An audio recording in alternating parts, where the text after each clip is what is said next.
sports. We are Blackmore. We are Florida.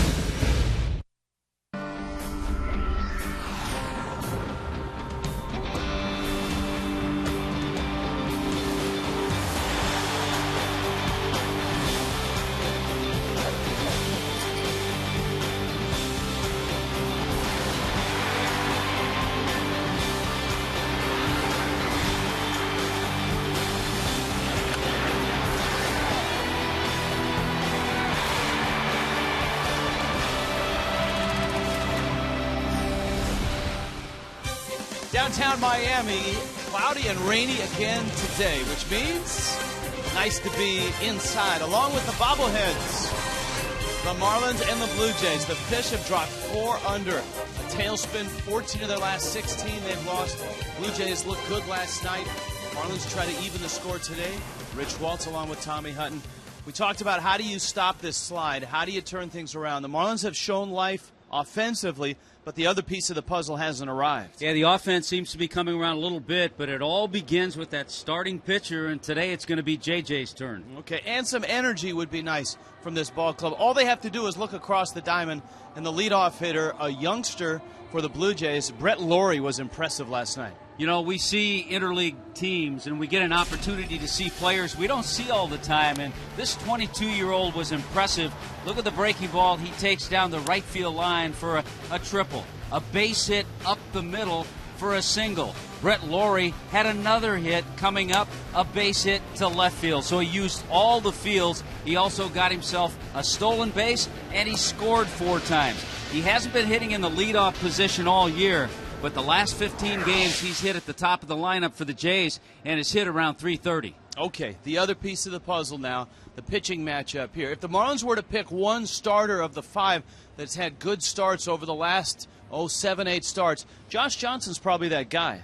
Yeah, he is. I think he has to turn it around a little bit from his last time out against the Rays. He fell behind too much. He was pitching behind pretty much the entire game, but in his 15th start, he goes against the Jays, a team he's pitched well against. He's 2-0 in his career against Toronto. Brett Cecil is a left-hander. Look out, he's got the curveball, so be alive for that today.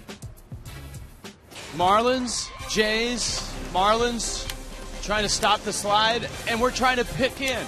We're picking to click. How can the Marlins stop this slide? We'll tell you who's got whom next.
Marlins Blue Jays. Let's go out to center field. Craig Minervini, Jeff Conine, looking good in the Tommy Bahamas. Hey, back to you. Likewise, right back at you. We're going to see if your picks are looking good here, Jeff, because we always like to look at some way to kind of help out and pick our guy to help the Marlins break out of the slide here today. So let's take a look at these and get your thoughts here. A look at Rich and Tommy are going with for their pick to click. Omar Infante, Tommy riding handling a little bit. Raul Stryker Jr. goes with Giancarlo. Cookie goes with Jose Reyes. I'm going to go with Loma. I'll give you my thought in a second. You're going with Gabby. Gabby, he made a little adjustment yesterday, had some really good at-bats, poised to break out of this season-long slump, so I'm going with Gabby. All right, and the crack staff with Justin Ruggiano. I know I'm going against the grain here because they're facing the lefty, Brett Cecil, but this season has gone against the grain. The way it's gone, the crazy winning streak, the terrible losing streaks. So against the grain, Lomo's getting a little warmer. He's hitting the ball better of late, a little more power. So I'm going to go with Lomo, lefty against lefty, the pick today. But Justin Ruggiano's a good one, too, from the crack staff because I really like the way he's been playing. The question is going to be, is Ozzie going to give him a little more playing time against right-handed pitching? We addressed it a bit last night. We'll have to get Ozzie's thoughts on it, but you'd expect that may be something coming down the line. Well, if you expect, I think he's given quite a little bit of a spark to the offense. Whenever he's in there, he's been aggressive. He's taking really good at-bats, playing a great center field, so why not? All right, would he be the odds-on favorite? He might be in this pick to click. Well, as far as at-bats, quality at-bats lately, I think he might be up there. And, well, you're lefty against lefty. Logan hits lefties very well, so you might be a good pick as well. I need to get 3-1 or 4-1 of mine. Coming up, we got baseball for you. Game 2 of the 3-game series. The Marlins and the Blue Jays. Marlins looking at Josh Johnson. He's another guy you might want to put your faith in. He's been pitching very well of late for the Marlins. Looks to get the 5-5 ball game coming up on Fox Sports Florida.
Toyota. Visit your local Toyota dealer today for great deals on an amazing lineup of Toyota vehicles. Toyota moving forward.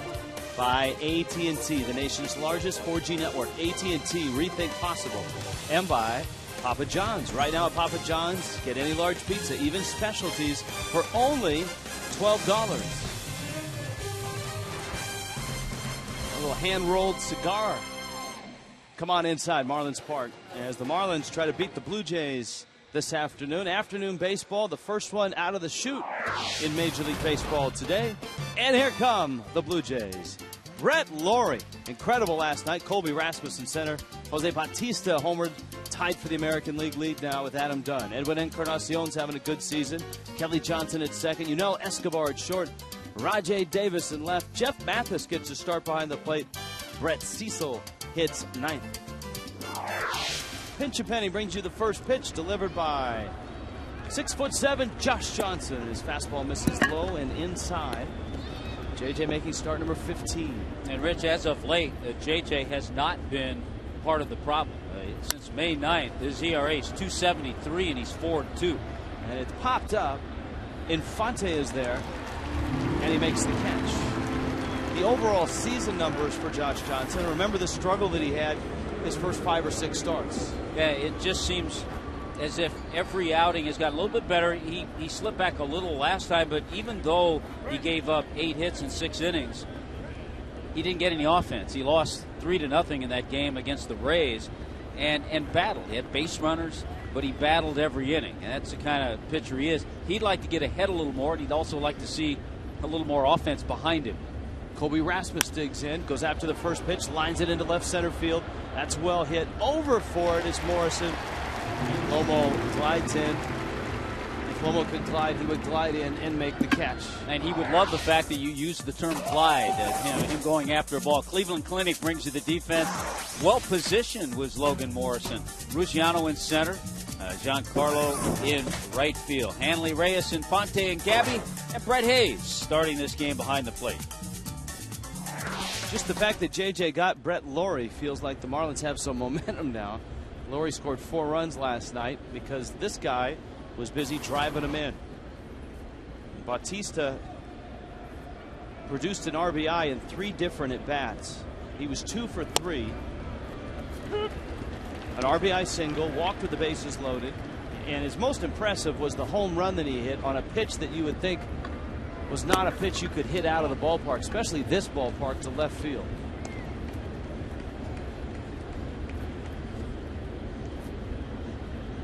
Here's the 1-1 coming. And it's down low. It's interesting, you and I talking with Joey Cora and with Ozzie before the game about Jose Bautista. We saw him in his early days when he wasn't the Jose Bautista of the last couple of years. They've seen him the last couple of years in his impressive numbers.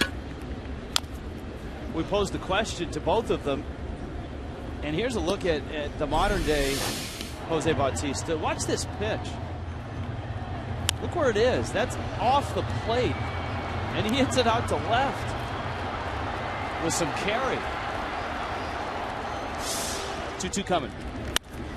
Bautista lines that one to right. That's well hit. Stanton back up and makes the catch. Josh Johnson, nicely done. 9-pitch hitting for JJ.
Johnson, a 1-2-3 top half. Brett Cecil will look at this lineup. For the Marlins, Jose Reyes, Hanley Ramirez, Giancarlo Stanton, Logan Morrison in the cleanup spot. Justin Ruggiano keeps hitting, and he's back in there in center field. Omar Infante is starting to break out right now. Gabby Sanchez with a 3-hit night last night. Brett Hayes will do the catching. JJ will hit 9th. And there's a look at Brett Cecil, who actually has pitched in AA and AAA this year. He's making his second start with all the injuries the Jays have had to their starting rotation.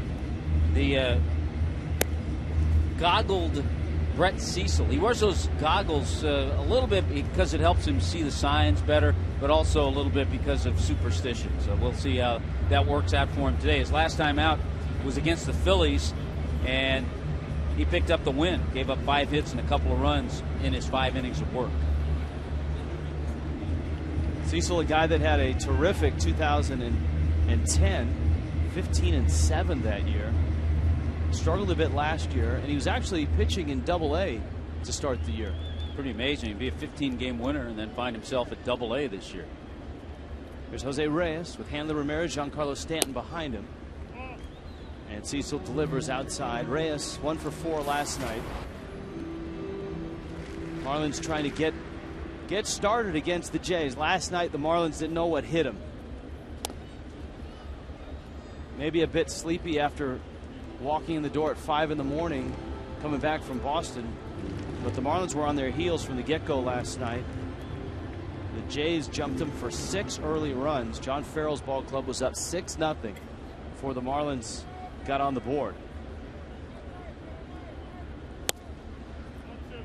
There's that changeup. We saw numerous changeups last night from Ricky Romero. Good live fastball. Cecil will throw the changeup. He'll throw a curveball as well.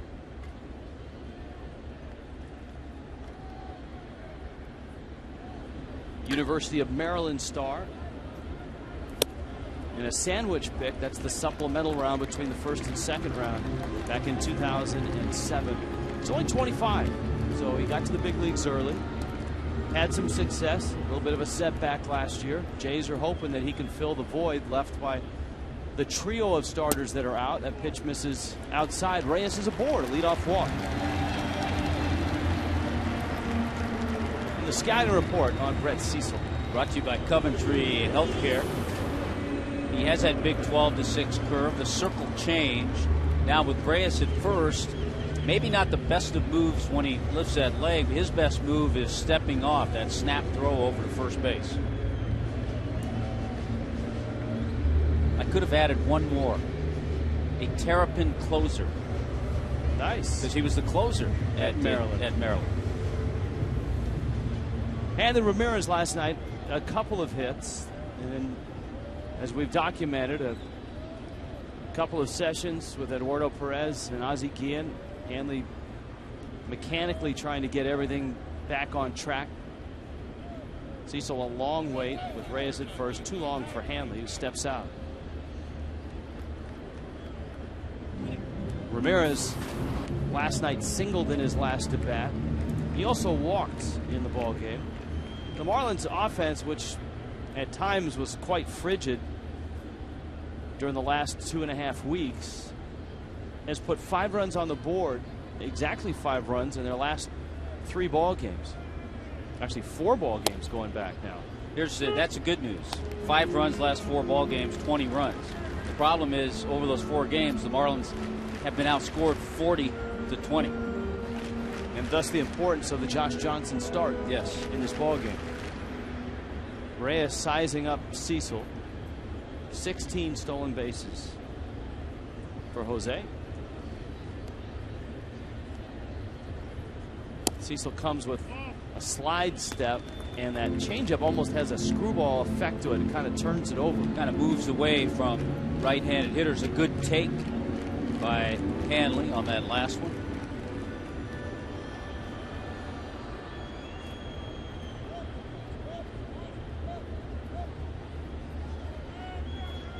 Encarnacion holding Reyes. Hanley hits a sharp ground ball. Laurie picks it, and Johnson turns it. That was kind of an Olay job by Brett Laurie at third, but he got it cleanly, which meant he had plenty of time to feed Johnson for the double play turn. My goodness, this ball was smoked by Hanley. And you're right, it's a do-or-die play for a third baseman. Short hop, top spin, and Laurie picks it. Once he gets it over to second, it's an easy 5-4-3 double play. I'll tell you, Brett Laurie, and we've only seen him for, what, 10 innings now? It is very impressive. He had a fine night offensively and defensively last night. Giancarlo Stanton now. The Blue Jays are a team that will throw some shifts on hitters, lefties and righties. Kind of an interesting alignment with Giancarlo up there right now. He pulls that one foul. Yeah, the left side with Escobar and Laurie are really well over. But they don't bring Kelly Johnson, the second baseman, behind the bag at second.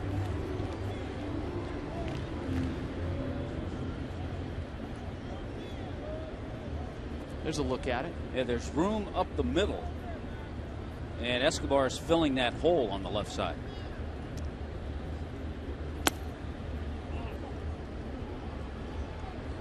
Ball and 2 strikes.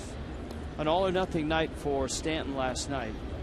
He was 1 for 5. That one was his 16th home run, but he struck out 3 times.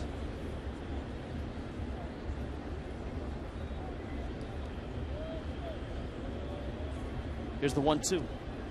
And in our conversation with Ozzie Guillen, a couple of the strikeouts came with a couple runners on, and Guillen has tried to impart to Stanton that, hey, look, if they're not going to pitch to you, don't go out of the zone. Because on a couple of those strikeouts, Stanton chased balls that were well out of the zone. Here's the 2-2. Breaking ball, fly ball, foul.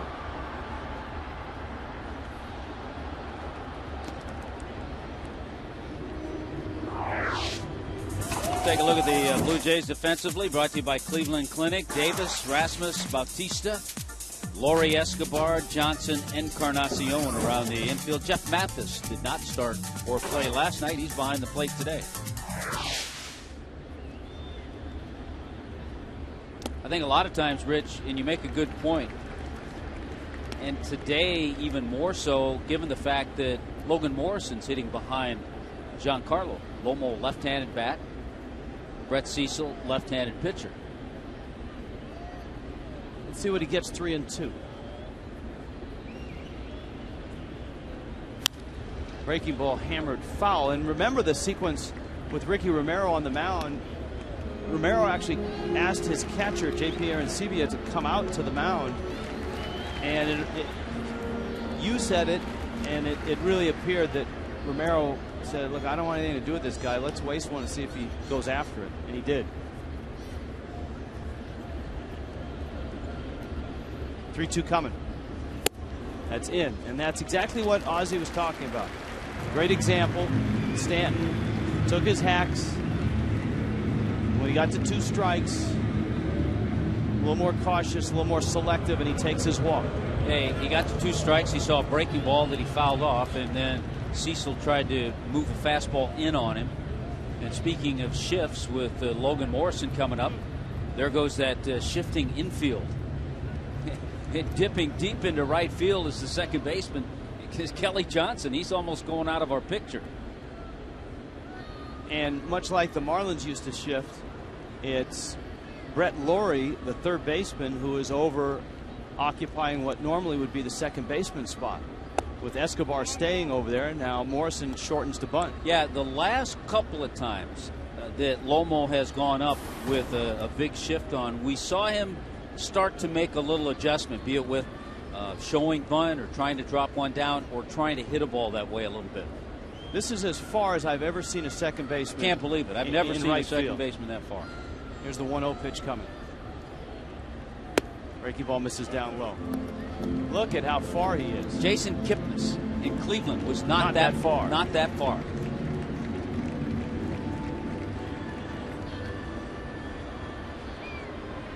Remember, Morrison drove the ball well to left center in Boston. And had great swings against a left-handed pitcher. Yes, he did. Homered against Felix Dubron. One of the best balls he hit. He pops that one up. That's going to be a run for Escobar. He's into foul territory. He makes the catch. Brett Cecil gets Logan Morrison, works around a pair of first inning walks.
Gray. In Miami this afternoon, Josh Johnson goes to work. Edwin Encarnacion takes down low. Coventry Healthcare second inning. Encarnacion, part of a tag team that has been the most powerful duo in baseball and the American League. Right behind Jose Bautista. JJ slider for a strike. Encarnacion overshadowed, I think, because he plays behind Bautista. But he's had a solid year. 20 homers, driven in 49, 13 doubles. That'd be one of those nice trivia questions around baseball. The most prodigious home run duo. I think a lot of people wouldn't get it correct. A lot of people who follow the game. Yeah, and it's by a great margin. They have 7 more, Bautista and Encarnacion, than Adam Dunn and Paul Konerko of the White Sox.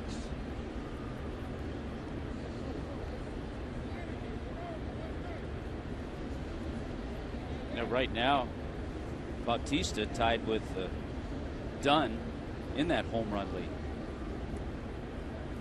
If you want to go back into Blue Jay history, the 43 combined homers are the most by a Toronto duo prior to July 1st since. Let me throw out a couple of guesses. All right. How about no, you were going to say 03. I was going to say George Bell, Jesse Barfield. No, you got to go further up. Oh, okay. Got to go into the Carlos Delgado. There you go. That's one. Bautista or Encarnacion has walked. Yes, Crackstaff got it. Vernon Wells combined with Carlos Delgado back in 03. They had 46 at this point. This pair has 43. Kelly Johnson now. JJ's got a base runner. And Tommy, you were right when you talked about Josh Johnson's last start. As you see Kelly Johnson's numbers. JJ's last start was, his line was very, I guess not very illustrative of what a struggle it was for him. And in his own words, he said it was a struggle. He didn't have his best of stuff his last start against the Rays. You know, the good news about that is that he was able to battle and really only allowed the 2 runs in 6 innings, giving up 8 hits and 4 walks. That's 12 base runners and allowed just 2 runs.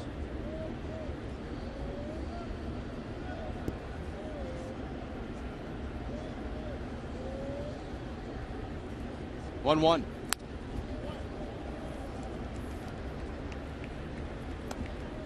Kelly Johnson last night, emblematic of what the Jays were able to do in getting runs home without base hits. And Kelly Johnson was a big part of that. He had 2 sacrifice flies. He did have an RBI single. But the Jays had 3 sacrifice flies, a couple bases loaded walks, and a ground ball out, all producing runs. That's amazing. 6 runs without a base hit. Johnson, the Texan, is 30. A converted outfielder. Remember when the Braves made that move, moving him from outfield to second base?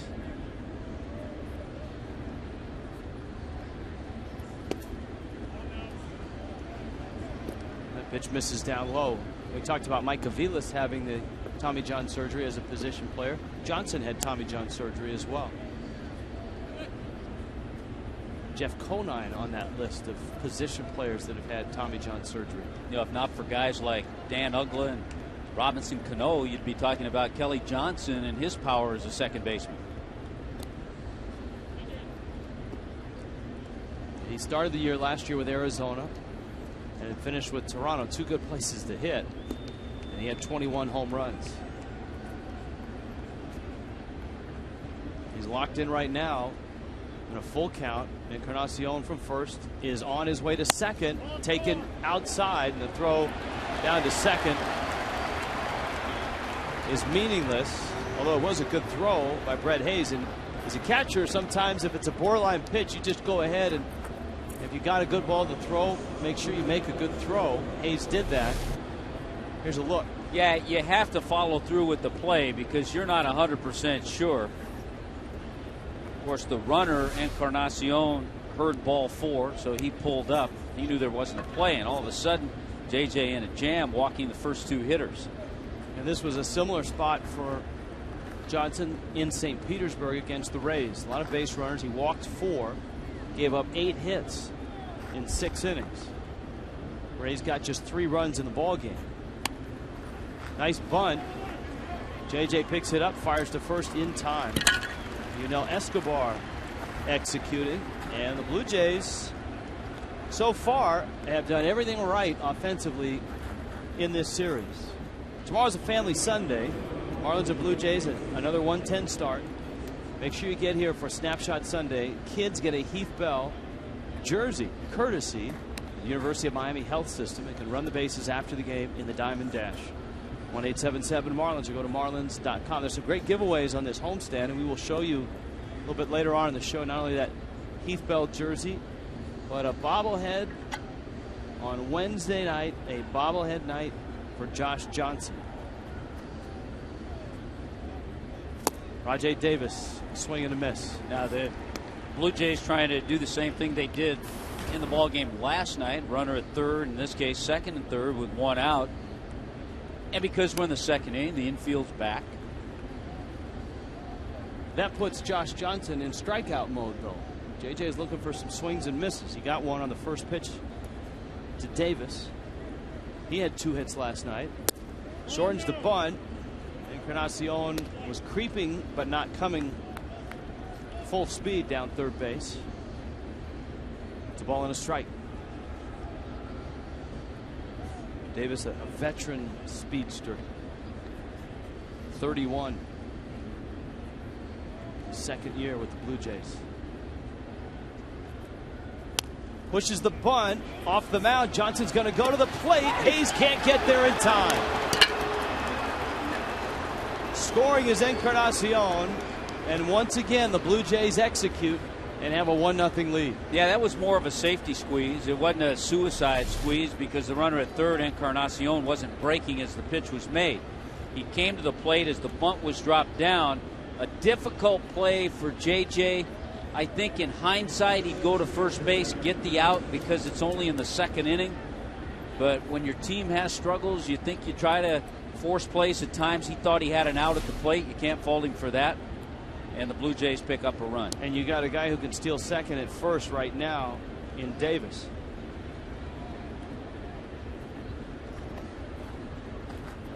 It's going to be a fielder's choice. The Blue Jays still don't have a hit And Johnson steps towards third. Davis had broken towards second, but then got back.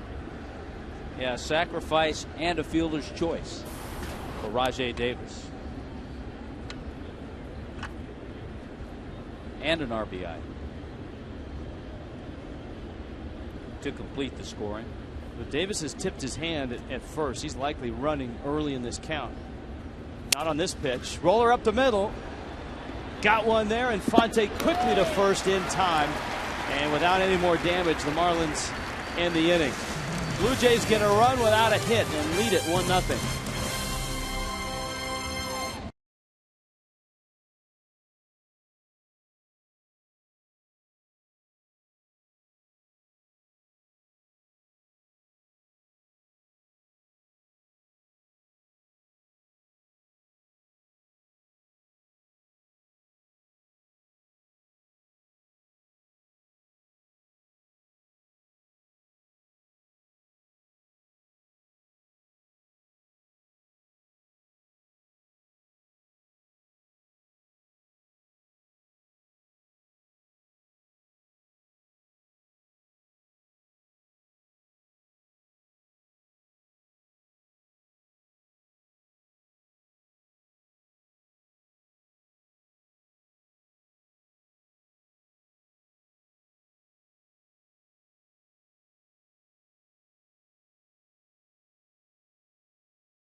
And SAP for Coventry Healthcare of Florida. In Miami this afternoon, the Marlins and the Blue Jays. John Farrell has shown in these first two ball games he's not afraid to put the game in motion, to send runners, to hit and run, to bunt. And his Blue Jays are a scrappy bunch. They have executed quite well. We talked about the 6 runs they got last night without getting a base hit, and they have an RBI on a safety squeeze. There's Don Wakamatsu as bench coach. It's not the typical style of play when you think of the American League East. No, or even the, from the outside looking at the Blue Jays, you think about guys cranking balls out of Rogers Center. Second in the major leagues in home runs. Yes. Justin Ruggiano, Omar Infante, Gabby Sanchez against the lefty Brett Cecil.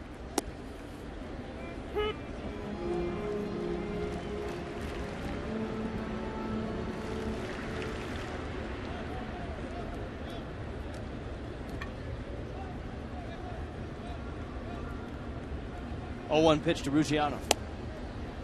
Changeup. Cecil's mixed in that off-speed pitch effectively.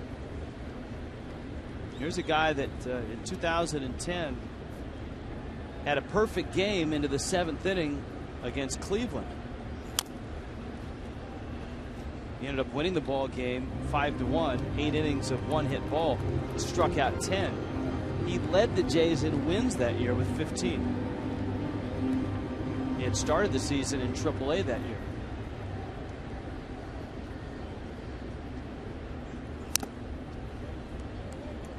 Ruggiano keeps battling, and the count's 0-2. Justin last night 1 for 2, a couple of walks and a double. And his nice run continues with the Marlins. Continues to put together nice at-bats. 7 doubles, a triple, couple of home runs. Eventually, and the Marlins are hopeful that it's within a couple weeks, Emilio Bonifacio is going to be back and playing center field every day. So for a guy like Ruggiano, the more he can show the Marlins that he's capable of providing pop from this side of the plate and playing multiple outfield spots, the better chance he has sticking with the ball club. Speaking of Bonifacio, he was taking some swings off the tee, right-handed, hopes to increase that, start swinging left-handed, start taking a little light toss off the into the screen, swing some off the tee, and then progress to batting practice. He hopes he's on target and is ready by the All-Star break to play some rehab games, and then in that series against Washington right after the break. Omar Infante pushes the bunt up the first base side, and he is thrown out on an athletic play by Jeff Mathis, who's always been a very good defensive catcher. Guy from Marietta, Florida. You know what? When your career average is below 200, you better be a good defensive catcher, and he is. And a guy who saw that a lot was one of his former managers, Mike Scioscia. So a guy like Scioscia understands the benefits of having a strong defensive catcher back there. That's a nice play.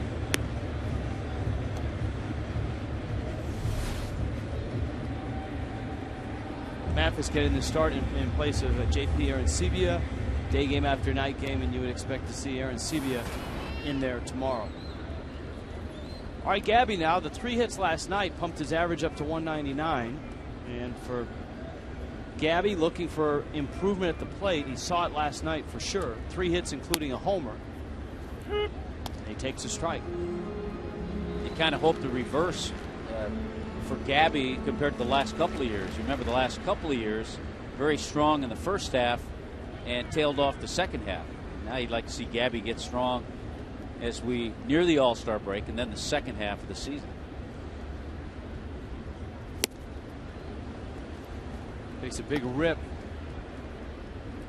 And it's 0-2. A little more upright at the plate. That's been one of the things that Gabby Sanchez and Eduardo Perez have been working on. Gabby's always kind of had that spread out Jeff Bagwell type stance.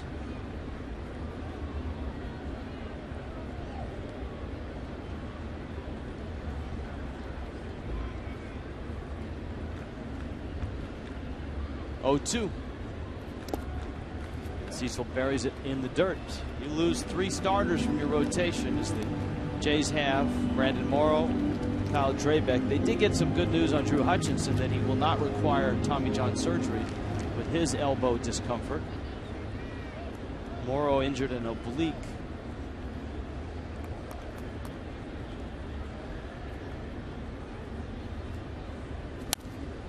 The Jays are, Tommy, like a lot of teams around the 500 mark. The Jays are now over the 500 mark at 36 and 34. They're right in that wild card chase because of that extra wild card spot. You know, I think if you're a John Farrell, though, you're not thinking about all those numbers where you are in that spot. Your goal is to try to win the division.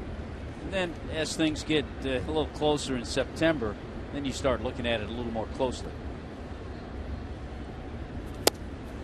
It's a good pitch by Cecil. Breaking ball that just floated in. And he strikes out Gabby Sanchez. Sanchez didn't think so. 1-0 Toronto.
A lot of Canadian fans are here rooting on the Toronto Blue Jays, including this group, all the way from, well, Newfoundland via Alberta. Is that right? That's right.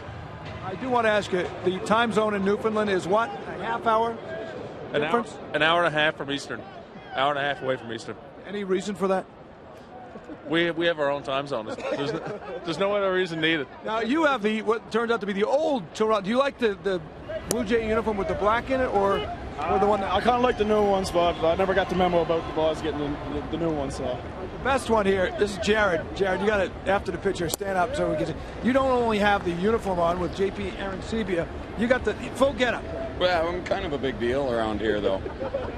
Is that right? Yeah. No, we're just trying to have some fun. It's been a great time, and most of the fans here think we're ball players, and it's entertaining. You have is that the old Blue Jay pants? These are actually game-worn pants from 1996.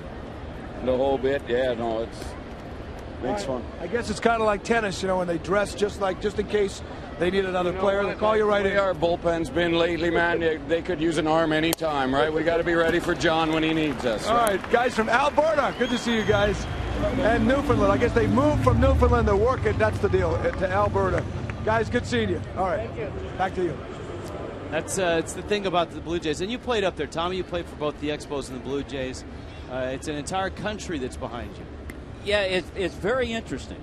Even though the Expos were first, and at that time, early on, they were seen and heard all throughout Canada. Many heard Dave Van Horn. But when the Blue Jays came into being in '77, all of a sudden they seemed to attract more of the other parts of Canada. Morrison racing and gets it. Logan Morrison for the second time venturing into that gap. This one a tougher catch. And he robs Brett Laurie of extra bases. That might have been a triple. So far, Logan Morrison's been getting in the right position. He gets a good jump, nears that track, is able to. The key right here is that he's able to make the catch, put it away. He's on the track right now, and then brace himself as he runs into that fence. So here's Colby Rasmus. And certainly, Rich, what helped the Blue Jays in the early 90s when they won back-to-back World Series, 92 and 93. Even before then, they won a couple of Eastern Division titles and got to the postseason, got close to the World Series. Speaking of close, Colby Rasmus is really close to the plate. And that's a real departure from the high leg kick stance that he used to have. And our research and asking questions about that is something that Dwayne Murphy, the hitting instructor, actually went to visit Colby Rasmus in the offseason and made that suggestion to him. He used to have a little bit of the leg kick, a little higher. Now he kind of real easy, drops it down softly, and is on top of the plate. Well, he's had results with it too, which is the most important thing. He hit just .225, had 14 homers last year. He's already got a dozen home runs this year, and that liner finds the glove of Infante. It's a 1-0 ball game.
participating retailer. Look for the Corona Light display for details on how to enter and win. Relax responsibly.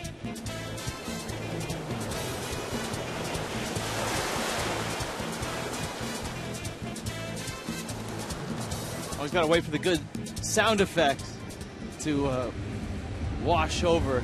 You can't talk over that. And You can't talk over the wave. You got to soak it up and let it sink in. All right, the Marlins trying to get something going against Brett Cecil. The interesting thing about this ball game is there are no hits in the game, and the Blue Jays have a 1-0 lead. Josh Johnson, a couple of walks, a sacrifice bunt, and then a safety bunt, safety squeeze, so to speak, that knocked in the only run for the Blue Jays. Hayes, Josh Johnson, Jose Reyes.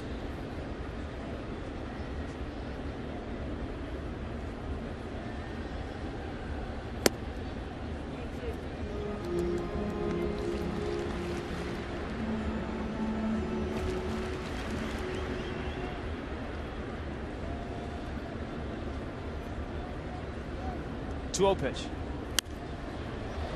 Hayes pops up a fastball. Mathis tosses the mask and makes the catch. This copyrighted telecast presented by the authority, the Miami Marlins, may not be reproduced or retransmitted in any form. Accounts and descriptions of this game may not be disseminated without the express written consent of the Miami Marlins.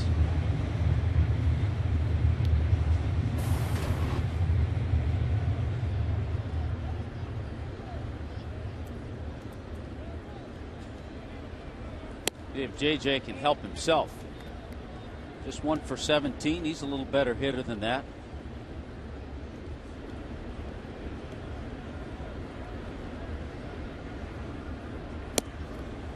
Cecil hasn't been dominant in this ballgame. You saw the Hayes at bat. He fell behind 2-0 and got a pop up. He's 2-0 against Josh Johnson.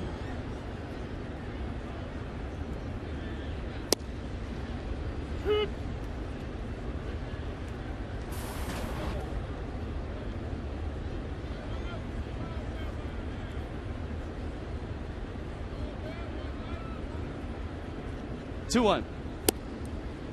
Fastball misses up.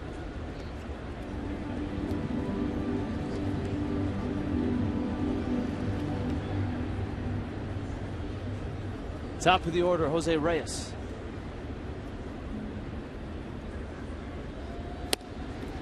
And Cecil throws a strike. The Marlins are 4 under, having dropped 14 of the last 16, and that precipitous fall started when the Fish were tied for first place. Check swing. Did not go. And how about that? Josh Johnson works a walk. So the Marlins, the first time through, have 3 walks against Brett Cecil. Talked about the Marlins record. Here are the Tico standings presented by Tico, of course, the People's Gas. Miami 8 back at 33 and 37. The Phillies 8.5 back. The Nationals lost a 1-run game last night. Yeah, 2-1 loss to the Orioles. Nice outing for Jason Hamill, Baltimore.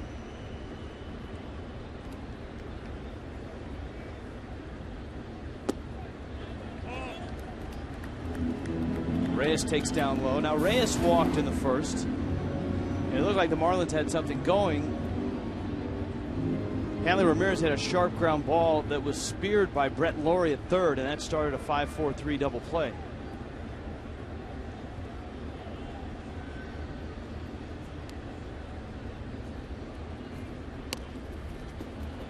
Mathis, look how quickly he pops out. If you're going to get a bunt hit against the Blue Jays with Mathis behind the plate, you're going to have to push it away from the plate. Yeah, you don't want him to field it.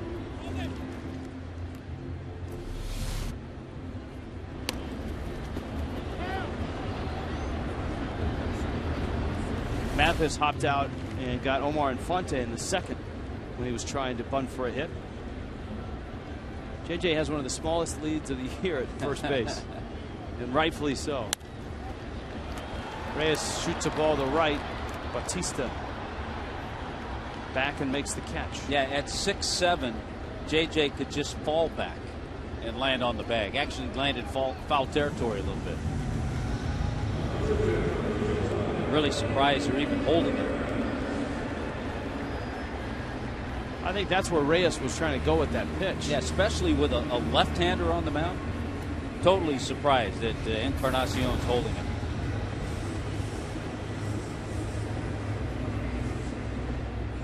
Hanley, that sharp grounder for a double play in the first.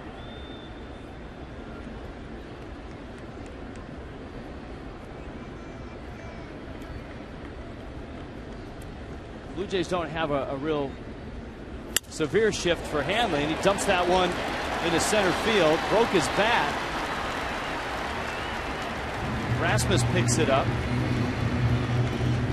And a base hit for Hanley, his third of the series. Yeah, that pitch tailed away a little bit. Looked like Hanley caught it on the end of the bat. Broke the bat, but takes the base hit. And importantly, it gets Giancarlo Stanton to the plate. That's the first hit of the ball game for either team. And this is that spot that Ozzie talked to us about with Stanton at the plate. Don't try to do too much. Don't be too anxious.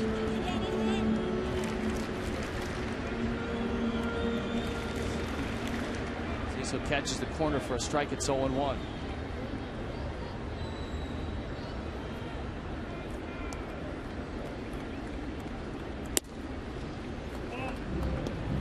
Ball and a strike.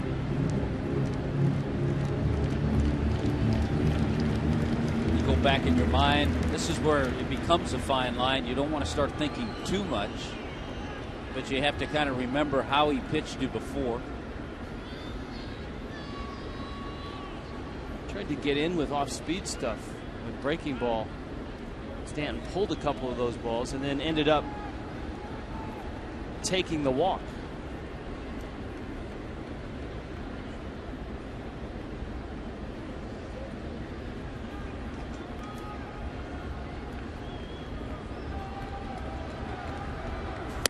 You saw Mathis creep inside. He tried to come in there with a fastball at 89 miles an hour. I think you'll go back soft stuff now, probably away.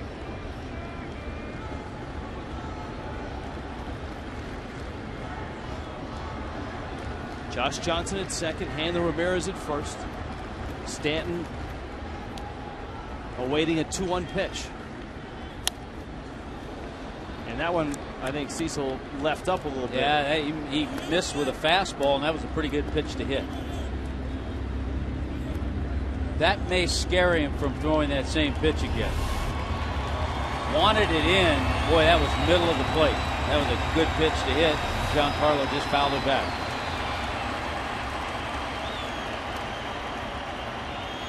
Two. Breaking ball hammered into right, base hit. Remember, that was JJ at second, and he's held at third. What a laser beam by Bautista from right. That is one of the hardest hit singles you're going to see on a breaking ball out over the plate, and that's a great approach by Giancarlo. Watch this. There's a curveball. He just stays on top of it and hammers it. 2 quick hops to Bautista, and when he got that ball, JJ wasn't even at third.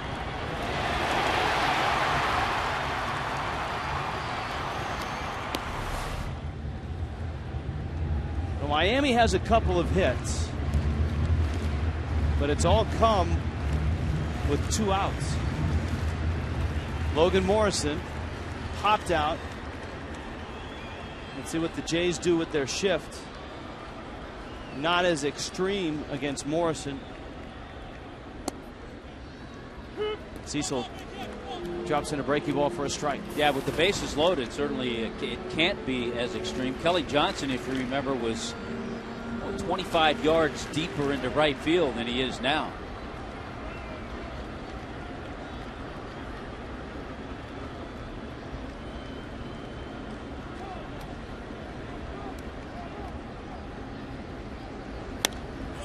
And Morrison pops that one up. Encarnacion and Mathis. Encarnacion makes the catch. And a frustrating day so far for Logan Morrison and the Fish.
Cleveland Clinic, 4th inning in Miami.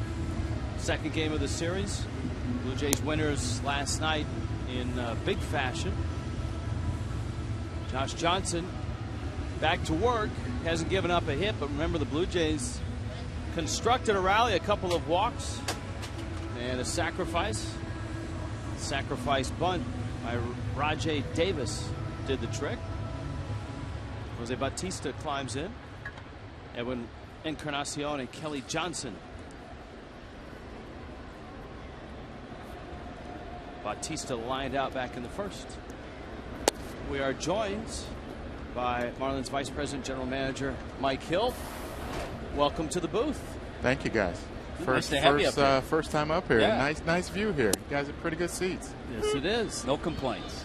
All right, we have a lot of things to ask you. As the Marlins trail here by a score of 1-0. I hope I have the answers.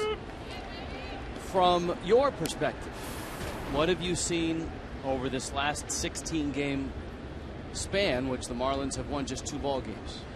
I think for me, I've seen a very inconsistent ball club.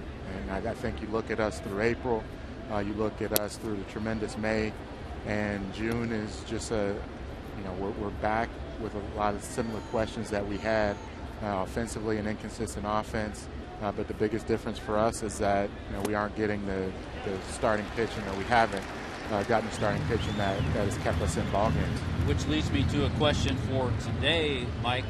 What have you seen in Josh Johnson? He looks like he's throwing the ball pretty well today. The one thing that we've all been very pleased with is the progress that he's made over the course of the season. And we all knew that he was going to be a little rusty, having missed 4 months, essentially 4 months last year, getting back into a competitive situation and the juice is going and doing the things that he needs to do to be successful. And I think we're starting to see those things. A lot more efficient with his pitches, ability to command the ball to both sides of the plate, which he wasn't doing earlier in the year. And I think that's why we're seeing him go deeper into games.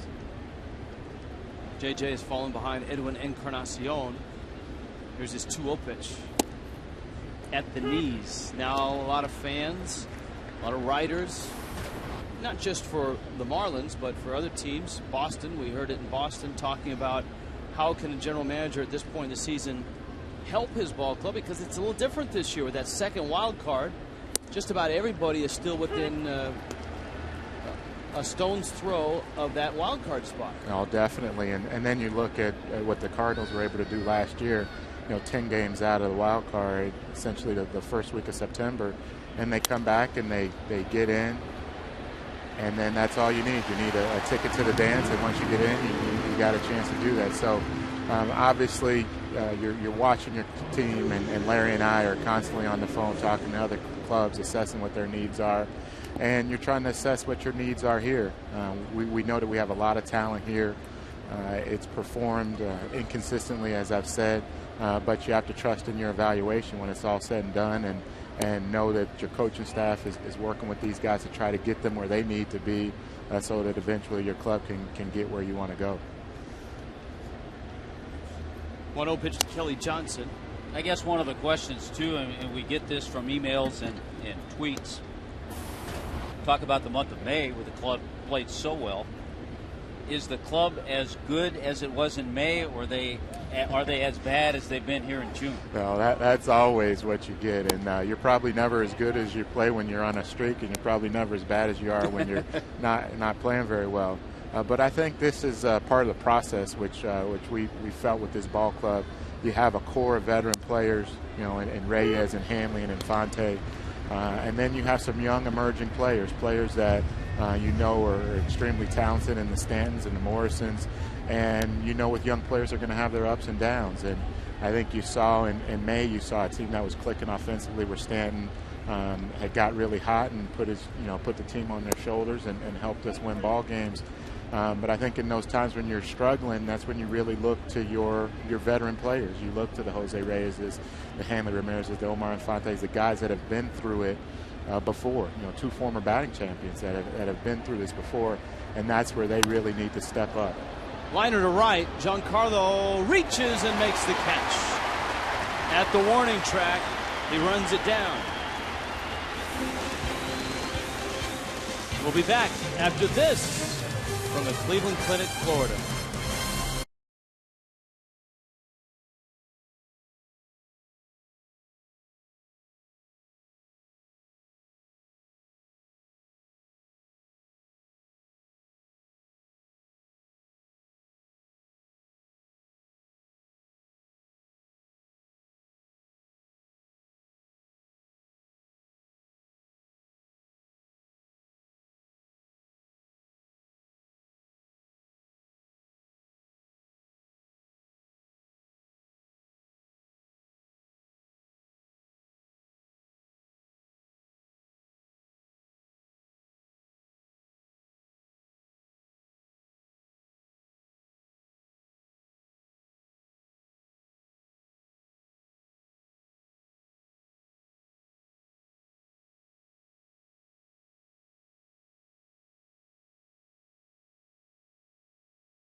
Blue Jays on top. Blue Jays on top without a hit right now. AT&T trivia question always arrives in the 4th. Flip the phone. First Blue Jay voted to start an All-Star game. First Blue Jay. Go back to the George Bell era.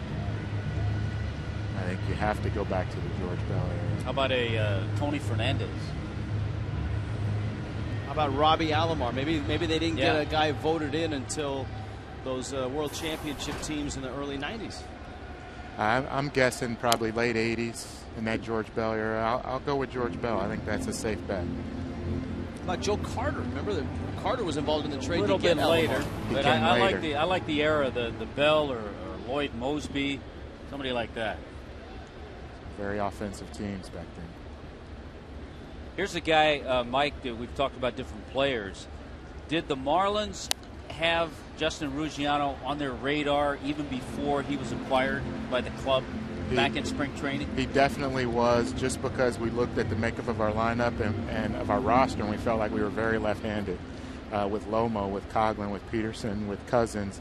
We didn't have that right-handed outfield complement, and that was a big reason why we went and got Austin Kearns.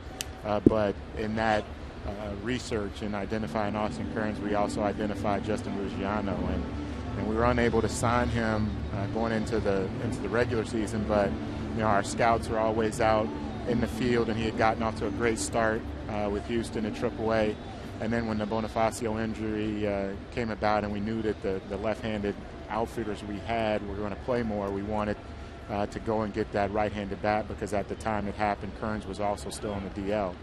So it just made sense for us to go with Ruggiano. We had history with him. We had seen him play a lot.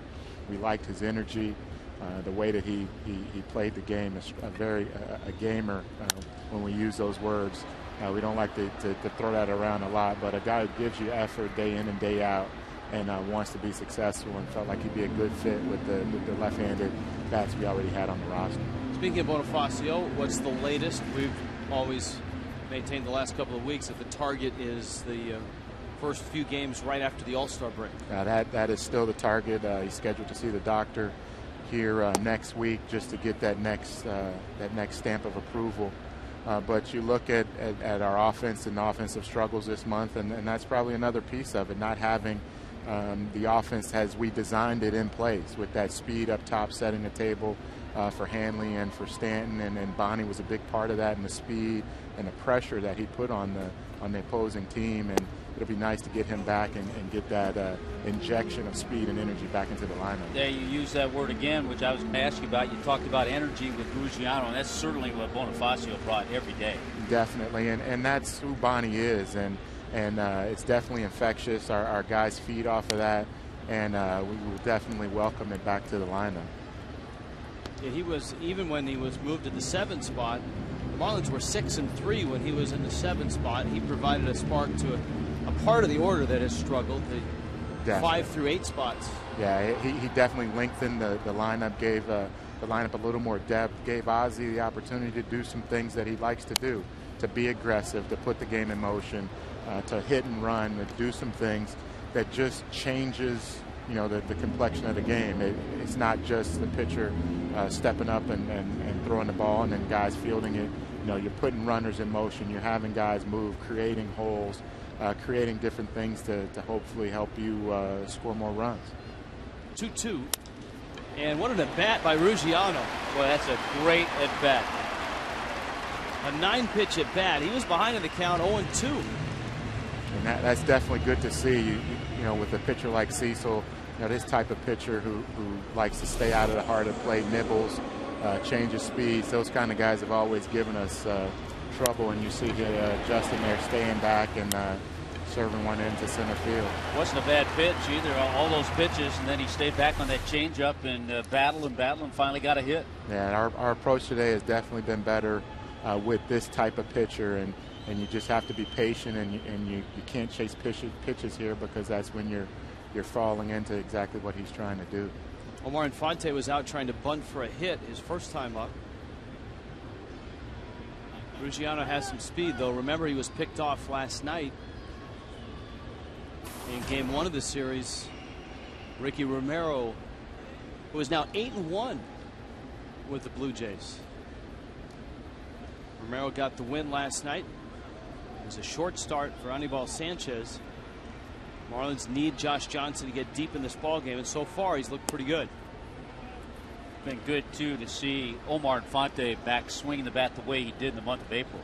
Yeah, that's unfortunate when you're swinging the bat well, you're seeing the ball well, and then you have a little hiccup. You're taken out of the lineup where his legs were bothering him. He had the hamstring issue, and I think that he lost his rhythm a little bit. Lost the rhythm, and it took him a little bit of time to get that back, and hopefully we're starting to see him get that back and be helpful for our lineup again. Change up, and he got it off the end of the bat. Count now 1 ball and 1 strike. see if I can bring a little offense to the booth here. Well, if you can, then we've got a room for a third analyst for the rest of the season. We can my friend. We can put Preston or Cliff on hold. You know, we tell those guys to stay back. We'll let Preston and Cliff go sit in the GM suite, and those you can guys sit here know. with us. They know it's all about production. Fonte going out of the zone, and it's fouled back. You know what, though? A good approach, though, because he clearly, with that pitch up out over the plate, looking like a changeup, was trying to hit a ball on the right side there with the hole open. Definitely. You have to be patient. You can't try to pull that ball. As we see with those soft lefties, you try to pull that ball, you're just rolling over, and a 6-3 double play right there, killer rally. So hopefully these guys are patient and they're letting the ball travel deep and driving it off field. 1-2 coming. Slow roller at short. Escobar sweeps it, and the turn by Johnson is not in time. Good slide by Ruggiano. So 1 out. Fonte replaces Ruggiano. Here comes Gabby Sanchez. Here comes the answer. Final guesses. I'll go Joe Carter. I'm going to stay with George Bell. And I'm going to go Tony Fernandez. Let's see, and the winner is, hey. There we go. You better be picked when you're the MVP. That's quite a year he had. That's when they had that outfield of Bell, Mosby, and Barfield. Jesse Barfield was in right field. They punished some pitching that year. I'll tell you, Toronto over the years has had some tremendous players. It's a club you don't see much of just because they're up in Canada and up there, but they've done a good job. Yeah, they've farm system wise, young players, and obviously to lose 3 starters out of the rotation is a big blow, but they seem to be hanging in there without Morrow, Drabek, or Hutchinson. They hope that Morrow and Hutchinson can come back. Drabek having to undergo Tommy John surgery. Can never have enough depth, especially with your starting pitching. And you know that we've been fortunate with the health of our starting pitching. You know, Bonnie going down, there are injuries over the course of a season. You know you're going to have to deal with it, and you're just hopeful that the guys take advantage of the opportunity, step up, and carry the load while their teammates are hurting.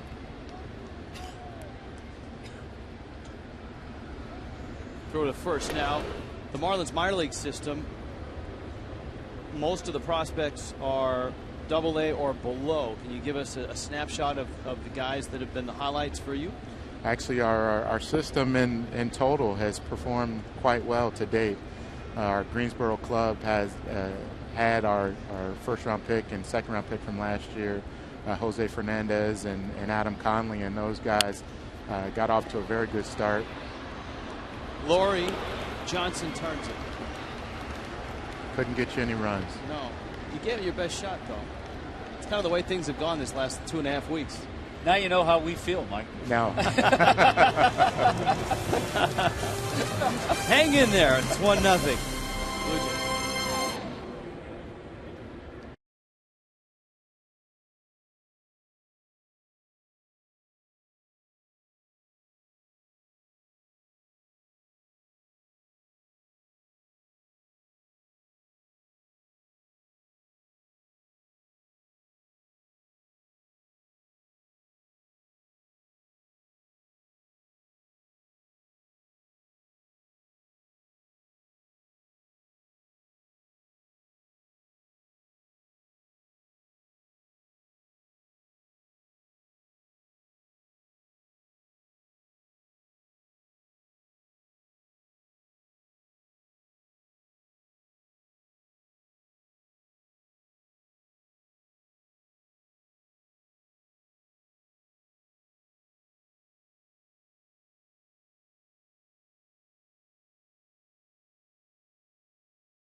career high. Just as the Blue Jays counted on Laurie last night, you can count on Just for Men Auto Stop 4 foolproof results. Josh Johnson back to work. Blue Jays have a run, don't have a hit. It's the Subway fifth. Marlins don't have a run. They have 3 hits. JJ in the slider misses. Yunel Escobar, Rajay Davis, and Jeff Mathis in the 5th. Blue Jays have had some interesting interleague matchups. They went 3-0 against the Phillies, but they were 0-3 against the Nationals.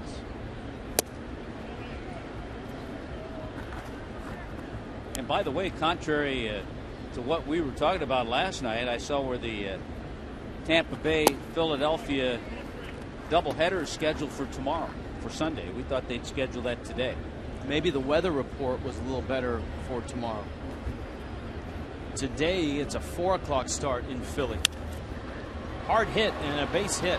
Escobar in the left. Morrison cuts it off. Escobar has to settle for a single. One of the few guys that's had a lot of history against Josh Johnson, not successfully. That's his 4th hit against JJ, 4 for 17 now. Of course, all the at-bats he had against JJ when Escobar was a Brave.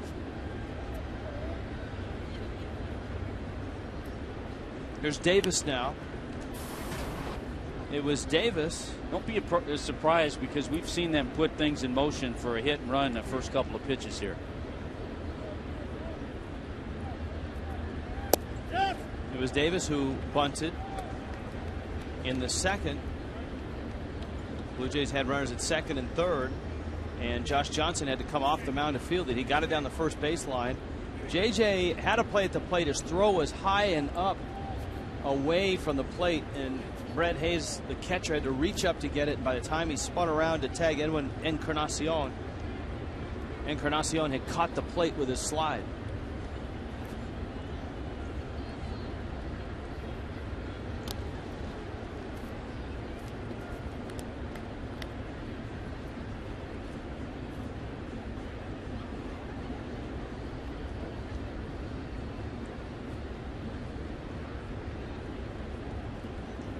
Escobar has just 1 stolen base this year. Up the middle, Johnson tried to kick at it. Ruggiano hustling to get it. And the Blue Jays have opened this 5th inning with a pair of base hits. Escobar and Davis. There's somewhat of an out, though, for JJ. He's got a catcher coming up who's an under 200 career hitter, and then the pitcher. You saw Davis adjusting that glove. It's kind of a fancy looking mitt. Scott Podsednik style. Yeah, Podsednik was a little more remedial. It was a batting glove with a lot of tape wrapped around it. Podsednik looked like he made his in the garage. Davis looked like he ordered his. I don't know that Podsednik's thumb stuck out of his, did it? Because if you were to use that and be Emilio Bonifacio, you would want some sort of support on your thumb.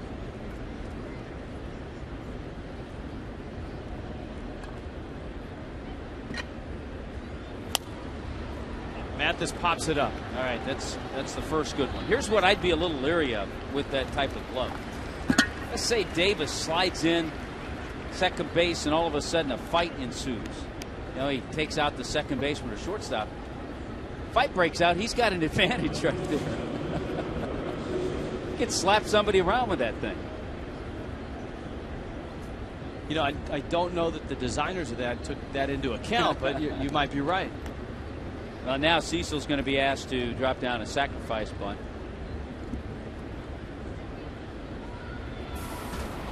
Got Escobar at second. Davis at first. Gabby Sanchez creeping in at first base. For as difficult as it is for American League pitchers to hit, I think it's every bit as tough for them to drop down bunts as well.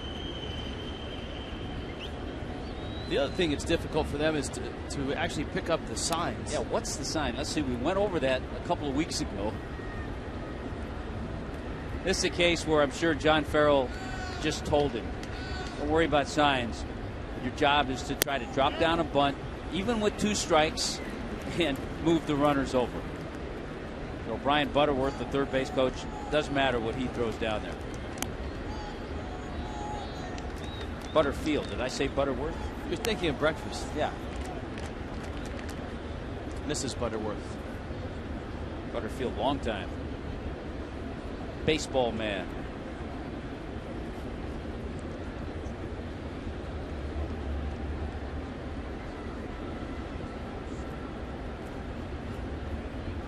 Oh, 2.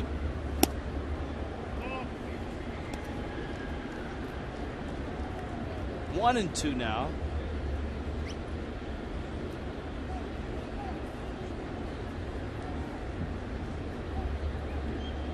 See, Gabby had backed up a bit.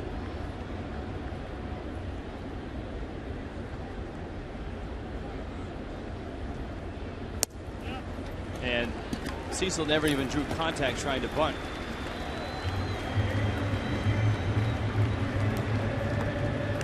JJ gets a strikeout on Fox Sports Florida. Every Sunday, it's Boys in the Hall, hosted by Tom Brokaw. This week, Larry Doby, and it's presented by Subway Restaurants. Breaking ball, the liner. Nice play.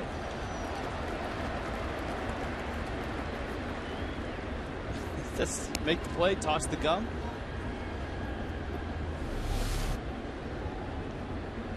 Look at that, Tommy.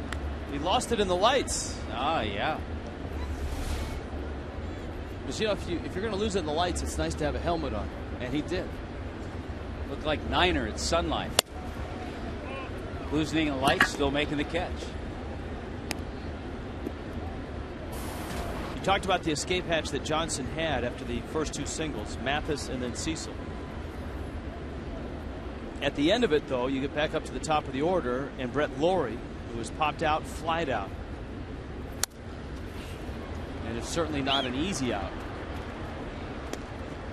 Blue Jays made an adjustment to their lineup.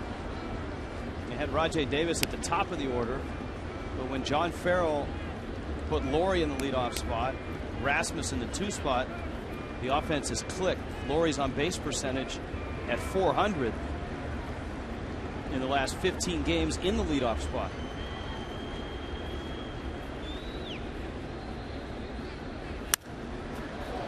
Driven center, Ruggiano back, reaches and got it! A tumbling catch! Justin Ruggiano saving 2 runs. Wow!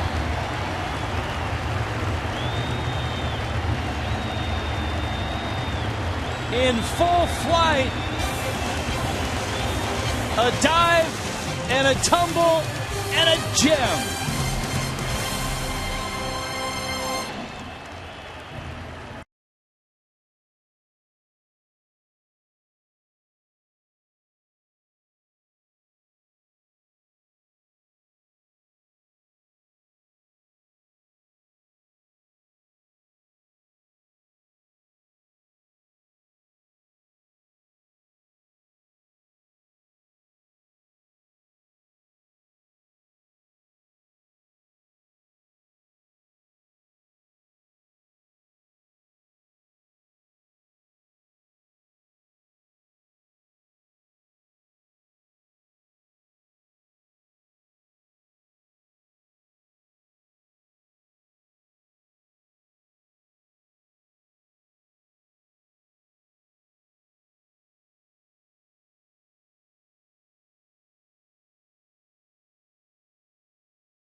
step for Toyota.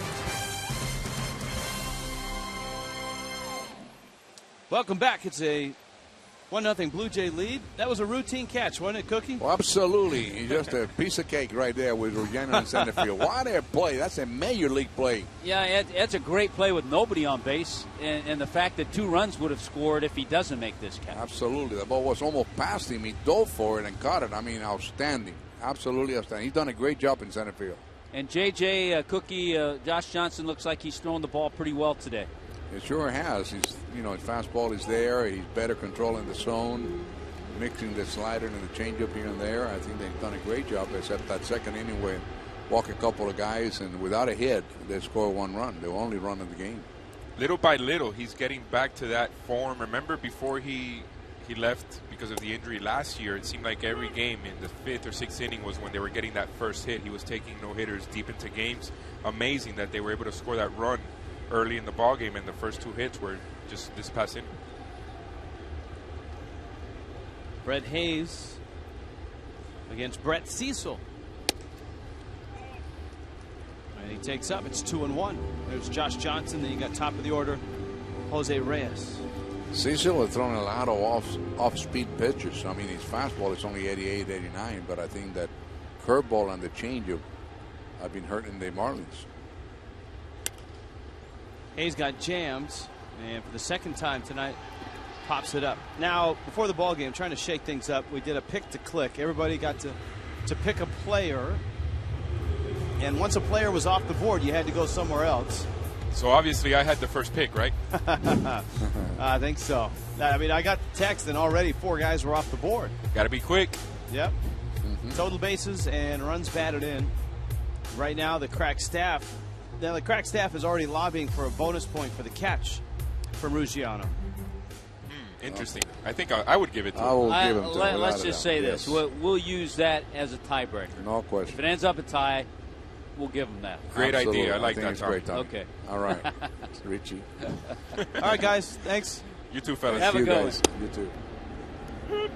Josh Johnson takes a breaking ball for a strike. Now, J.J. walked back in the 3rd. The Marlins had their best opportunity in that 3rd inning. Bags loaded, 2 outs. Logan Morrison popped out. Cecil has used a couple of double play balls to get out of innings as well.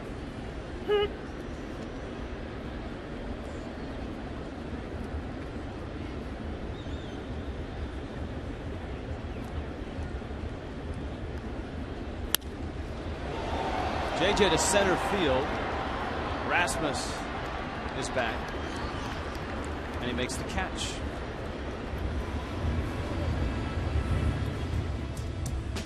The Marlins 4 for 54 pack includes 4 tickets, 4 hot dogs, 4 sodas, 4 bags of chips, and it starts at just $54. The next 4 for 54 night is on Tuesday, June 26th. The Marlins and the Cardinals, individual and group packs available online at marlins.com.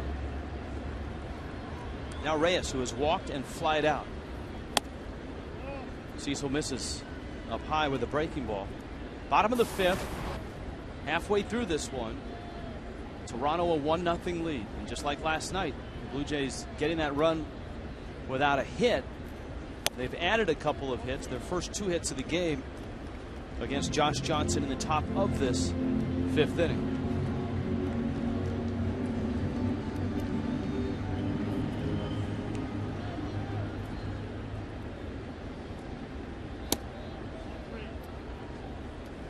Jeff Nelson, the home plate umpire, saying ball 3. Got Corey Blazer, Lance Barrett, Tim Cheetah. Your umpires tonight, or today, I should say. Yeah, just a couple of day games, a couple of late afternoon games, and then a lot of night games.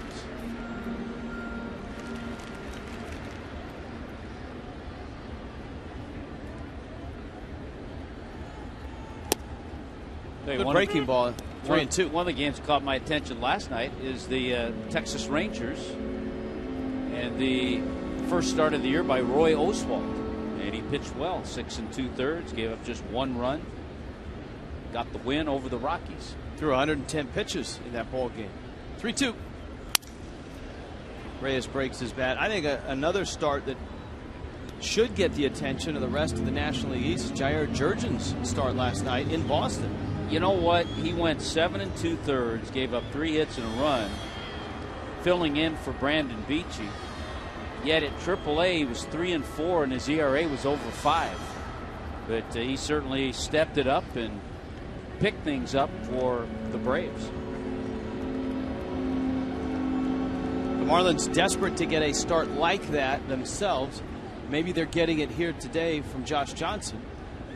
JJ's given up just the 1 run through 5 innings. Reyes in the air to right. Bautista makes the catch, and Brett Cecil works a 1-2-3 inning.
Runs have been hard to come by at Marlins Park. Lively bunch out of the concourse. You saw that Rajai Davis bunt. That produced the only run of the game. That Justin Ruggiano catch at the end of that sequence finished Brett Lawrie and the Jays in the 5th and saved a couple of runs. Josh Johnson gets Colby Rasmus, Jose Bautista, and Edwin Encarnacion in the top of the 6th. Fastball foul. Bladar Cholula hot sauce spotlight is on Colby Rasmus. His dad was a draft pick of the Angels. His brother a draft pick of the Braves. Colby the 1st round pick of the Cardinals.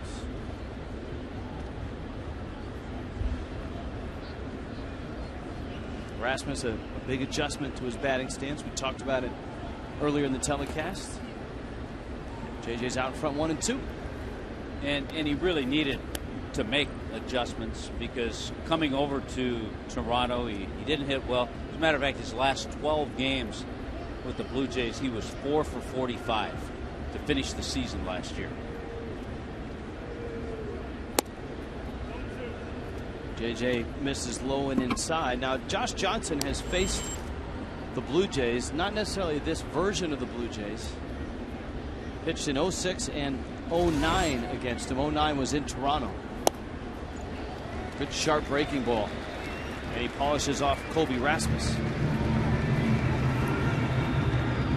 Here comes Bautista. He is struck out and lined out. Our Toyota Trends. 51 home runs on the road.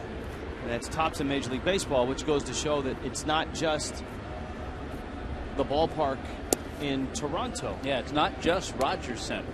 They're hitting them on the road, too.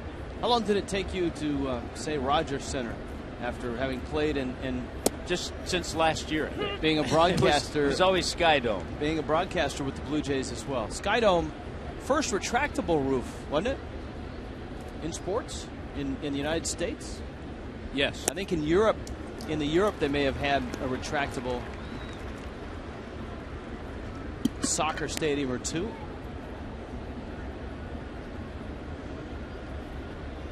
So North America, first retractable roof.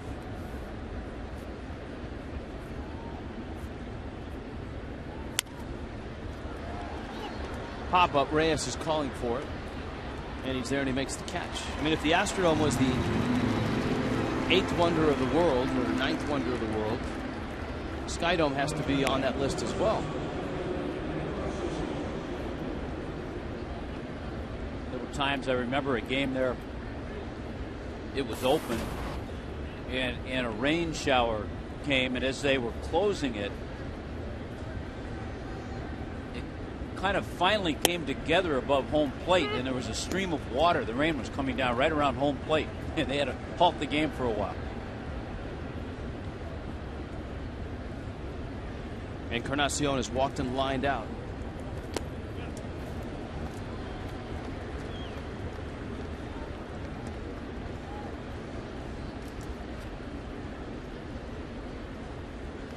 Didn't check his swing. And it's 0-2.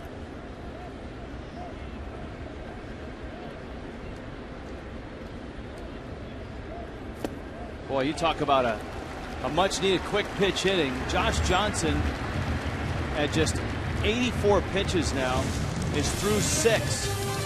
But the Marlins trail 1-0.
Low-scoring game here tonight. The Marlins are playing their 37th game in this ballpark. Just before the series here, took some numbers to look at how this park compares offensively to the park the Marlins played in their previous existence, lastly known as Sun Life Stadium, as Hanley leads it off here in the bottom of the 6th inning. So is it a hitter's park? Is it a home run park? Well, it's certainly not a home run park, although the numbers, because of a few homers hit in the game yesterday, went up just a little bit on the right side there. Average, well, bigger gaps, 264 runs per game, actually up in this ballpark. Doubles close, slugging percentage very close as well. Number 1 in the league, homers 2.78 a game. That's Yankee Stadium. Coors Field is the slugging percentage leader, 493 since 1993 when the Marlins came into existence, and there have been 51 ballparks with at least 25 games played. That includes like Hiram Bithorn, for example. overall. So kind of interesting numbers. Of course, here is the story still yet to be told, as Tommy and Rich have talked about. With warmer weather, ball seems to be carrying better. We'll see if those numbers change as the year goes on. All right, thanks, Craig. That one not carrying far enough for Hanley to get a hit. He got jammed by Brett Cecil, and Hanley pops out to open up the Marlins' bottom half of the 6th inning. Yeah, it's one of the things that Cecil has shown just enough of. I mean, we've seen the curveball and changeup, but just enough fastballs. He's run inside every once in a while to tie up a hitter as he did Hanley. The Marlins have 3 hits, all of them singles. The Blue Jays have 2 hits, both of them singles. So it's been a pitcher's ball game. Brett Cecil, Josh Johnson, Giancarlo Stanton swings and fouls a changeup back. Johnson in his 6 innings, 5 strikeouts and 2 walks. Cecil 5 1/3, 3 walks and just 1 strikeout. I'll tell you, the last couple of innings, the slider has come alive for JJ. This one's some good ones.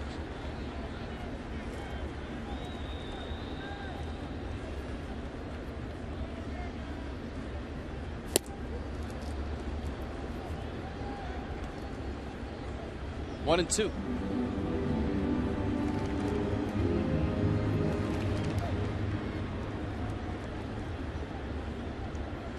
.84-mile-an-hour changeup, that last pitch. Breaking ball, that one has popped up. Bautista in from right, makes the catch. A lot of pop-ups for Cecil, who's known as a fly ball pitcher. He's had a couple of double play ground balls to get him out of innings. But his last 5 outs have been in the air. Now you have that good off-speed pitch, and the whole essence for pitchers is to keep hitters off balance. And he's had hitters out front, so you get a lot of pop flies that way. And the man at the plate has popped out twice with runners on base. Bags were loaded with 2 outs to end the 3rd. Giancarlo Stanton was at first when Morrison popped out to end the 1st. Cecil is not an easy guy to hit today, as evident by the swings that the Marlins have had. They really haven't barreled up many balls. The Stanton single to right, probably the best one of the day.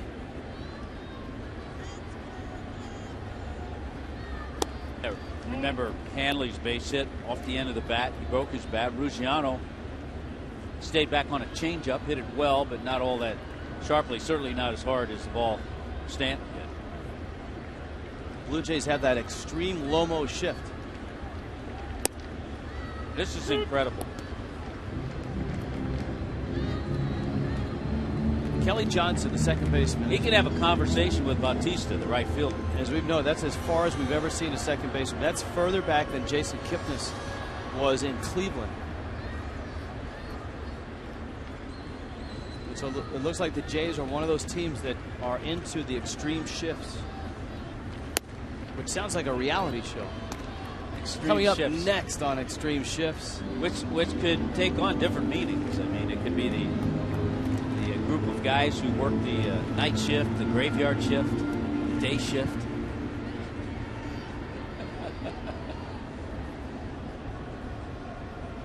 Morrison's hit by direction. Struck him out. Cecil on a breaking ball, and it's been a tough day for Morrison. And the Marlins, they do not have a run through 6 innings.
On the Coors Light freeze cam, it would be 3-0.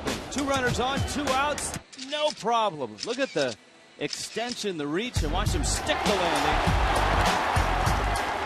That's the 3rd out of the 5th inning, and that our Coors Light freeze cam today.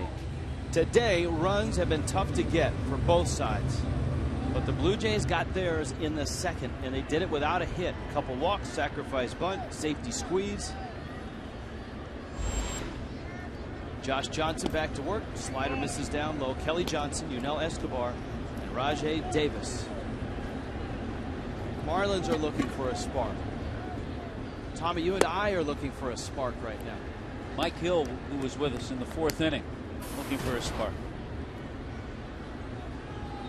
We mentioned at the very beginning of the game, no issues for JJ since May 9th. Since May 9th, Josh Johnson's 4-2 with an ERA at 2.73. He's right on track today, throwing tremendously. He just hasn't had any support.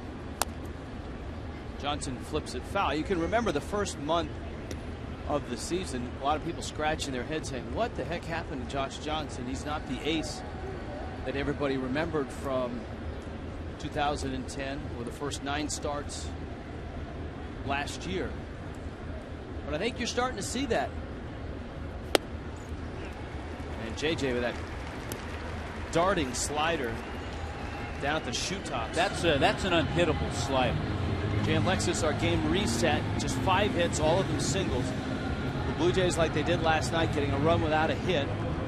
Look at the Marlins offense. 2 double plays, 6 pop-ups. And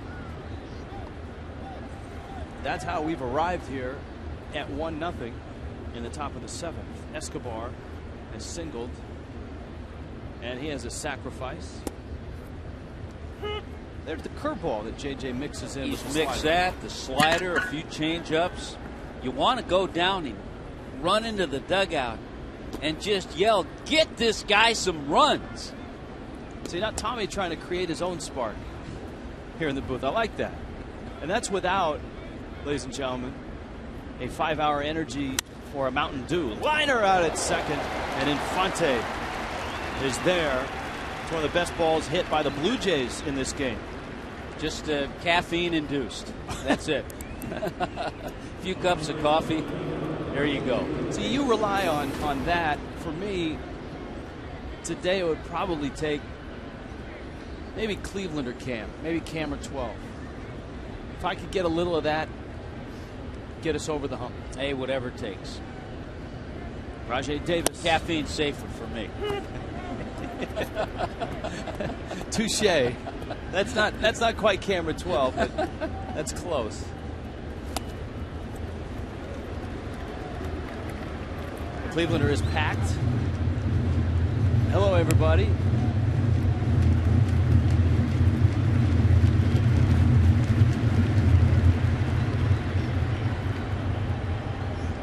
Oh, 2 pitch.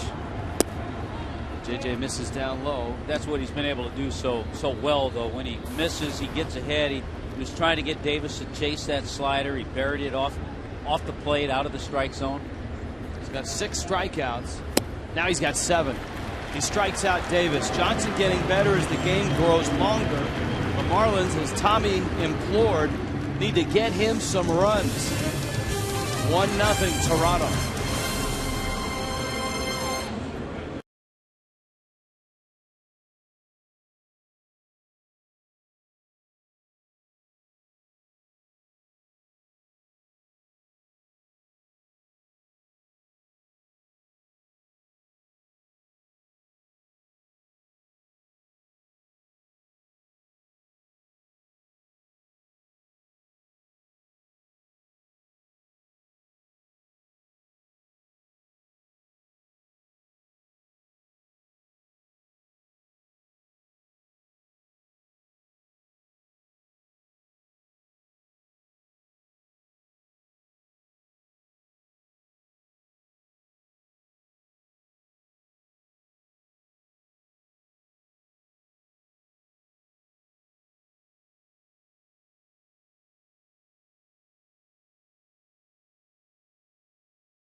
Land Rovers' shortest game summary of the season. Well, it sure is. This happened in the second inning.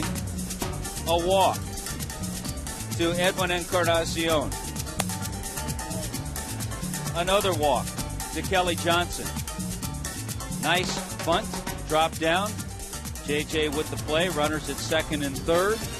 And Rajay Davis drops out a bunt.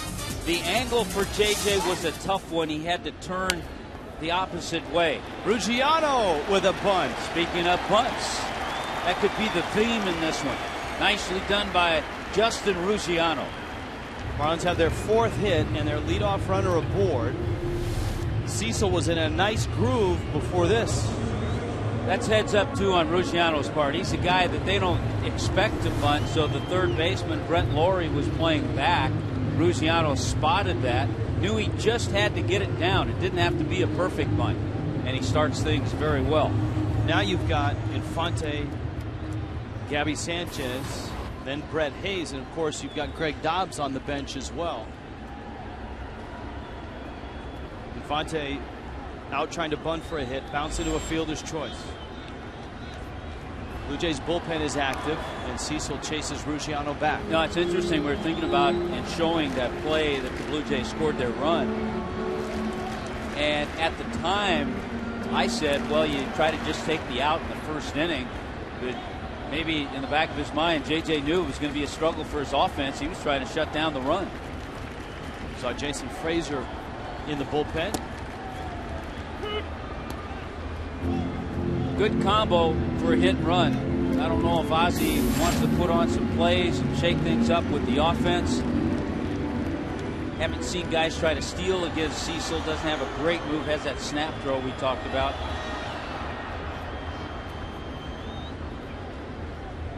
Ruggiano, remember, got picked off by the lefty Ricky Romero yesterday. Big breaking ball misses out. This is always a very common hit and run count, 1-1.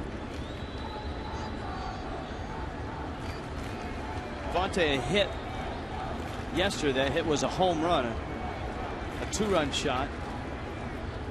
Working on a small hit streak of 4 games.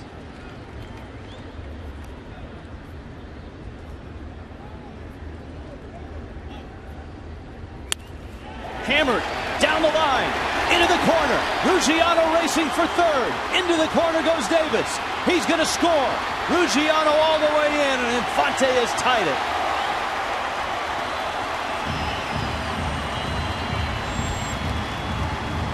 Forget about the hit and run. How about a double into the corner to tie the game?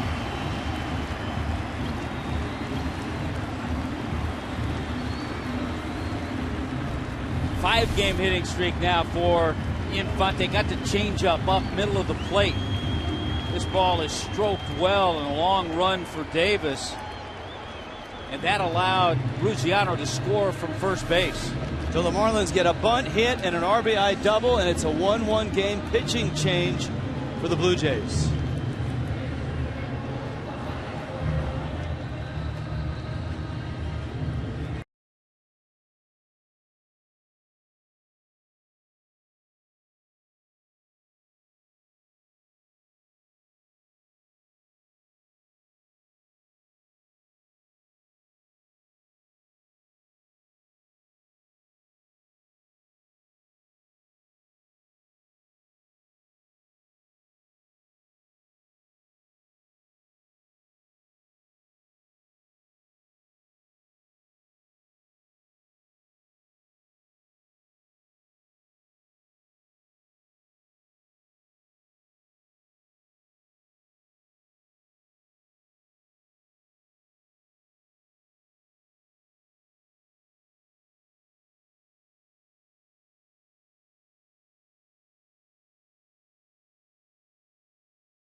Infante. Now, on that sequence, Brett Cecil took a long time, and it almost sounded like Omar Infante called for time. Yep, he said something. It looked like he started to ask for time, and because Cecil was ready to throw, he didn't get it. And so the key is that he stayed ready to hit. A lot of guys will ask for time, and they'll lower their hands or they'll step out. But Infante stayed right there, was ready for the pitch, got himself a hanging changeup, and drilled it into the left field corner. It's amazing when you're going bad and you need a little something to go your way. As you look at Jason Frazier, the right-hander, that's a little something that goes the Marlins' way. If Cecil had not started his motion and Jeff Nelson had granted time, who knows what would have happened later on in the at-bat. But as it was, Cecil had just started. Nelson didn't give him time, and Infante drills it for a double.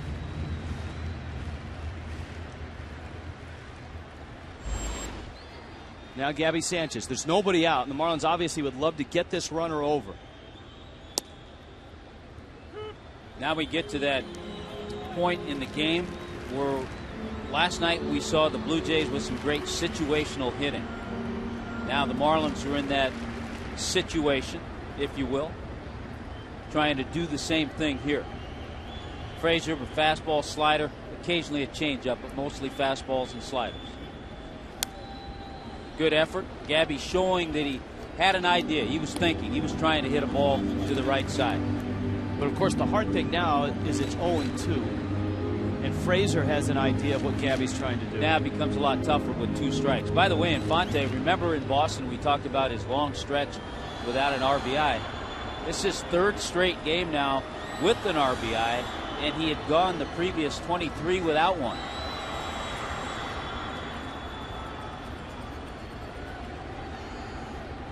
Frazier steps off. 1-1 ball game. Marlins finally have a run. And this ball game finally has an extra base hit. And that's the Infante double.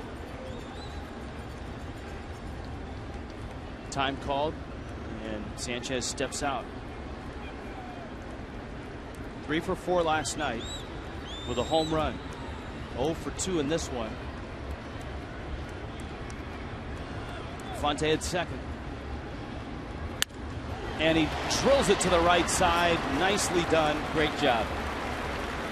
Well, you can really see him outside pitch, and it's nice to hear the fans recognize that here in Miami.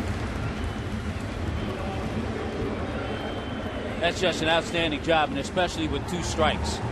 But clearly, Gabby went up there with an idea. He knew what he wanted to do. He knew what he needed to do, and he got the job done. Now, that's the first stage. Now it's up to Brett Hayes. By the way, we've seen is a very good punter, so you cannot rule out a possible squeeze. Hayes has popped out twice. Both of those at-bats were against Brett Cecil. So you've got Infante at third base, Hayes up there. Correct me if I'm wrong. Have we seen Ozzie Guillen squeeze this year? I don't think so. Not that I remember. Greg Dobbs has emerged on deck. Then again, you and our crack staff have better memories than I have.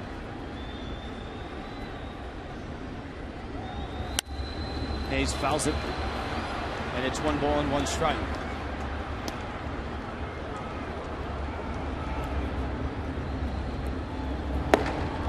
Luis Perez. You got to always be thinking ahead.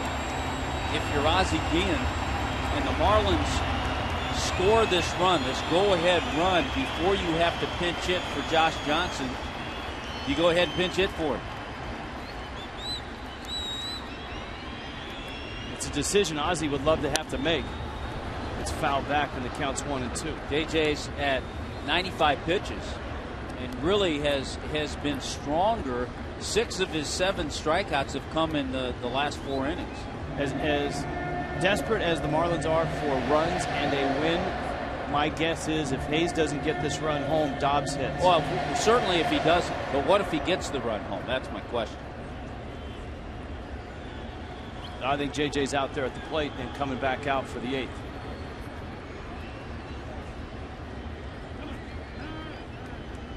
You see Johnson putting the arm guard on, which is an indication. I think Ozzy's thinking right along with you.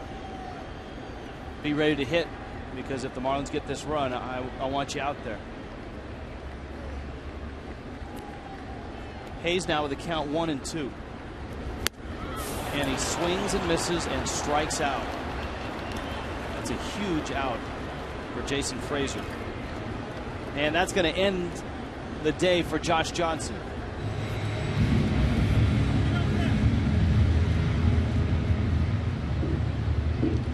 Here comes Dobbs now. Now remember, in the ballgame last night, it was kind of an inconsequential at bat. Dobbs grounded out. But the Jays had a shift on.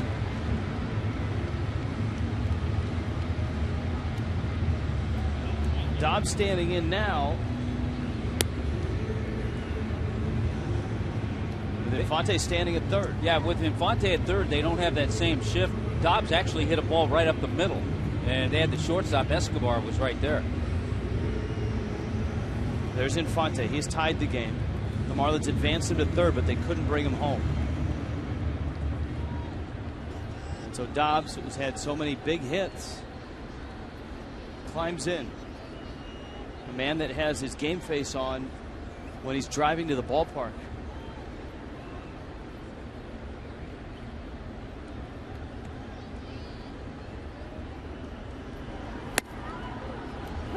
Takes a fastball for a strike. What do you think about that strikeout? We talked about it last night. The Jays scored 6 times with the runner at third, less than 2 out without a hit.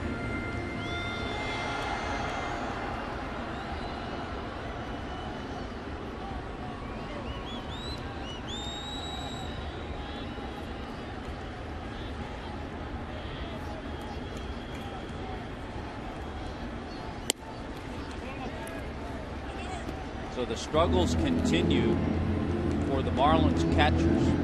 In the month of June, Marlins catchers have 1 RBI. That was on the John Buck home run the other night in Boston.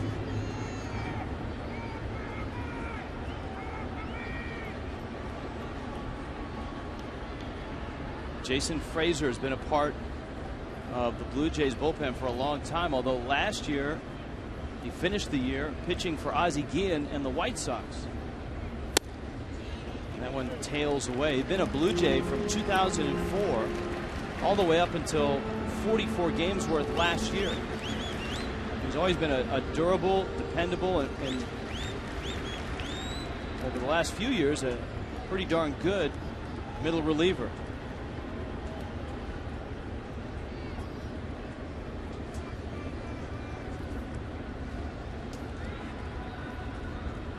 He was out in front 0-1. Now Dobbs has worked it to 2-1. Frazier misses outside. You got Reyes on deck. Yeah, he's missed with fastballs. You have to think 3-1. That's certainly what Dobbs is going to look for. Jeff Mathis, the Blue Jays catcher.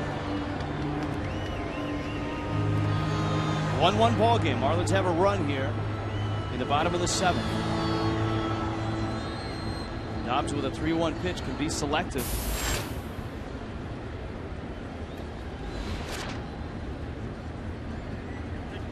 Reyes waits.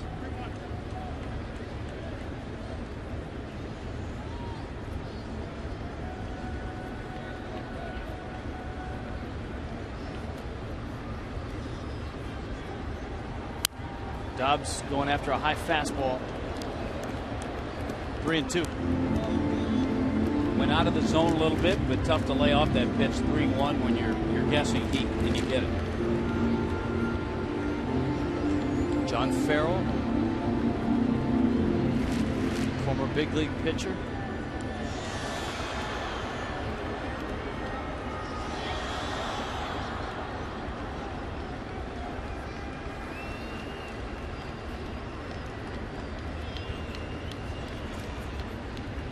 Frazier ready. 3-2 coming. And he got him. High fastball. Dobbs strikes out. The Marlins leave that go-ahead run 90 feet away. And now they turn to their bullpen to try to keep it at 1-1.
Inning now, trying to get the Marlins off this slide. Everybody got a pick to click in this one.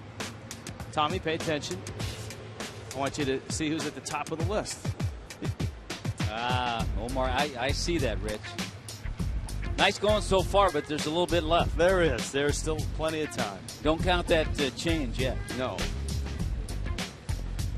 No actual money went into the pick to click. Steve Cishek out of the bullpen. And this is an area where, for the Marlins, it has not been the smoothest of drives lately, and that's middle relief. At one point this season, it had been a strong point, but the Marlins, of course, melting down Thursday night in Boston, blowing a 5-3 lead. Last night, Ryan Webb giving up 6 runs in his 2 innings of middle relief. And Steve Cishek takes over for Josh Johnson.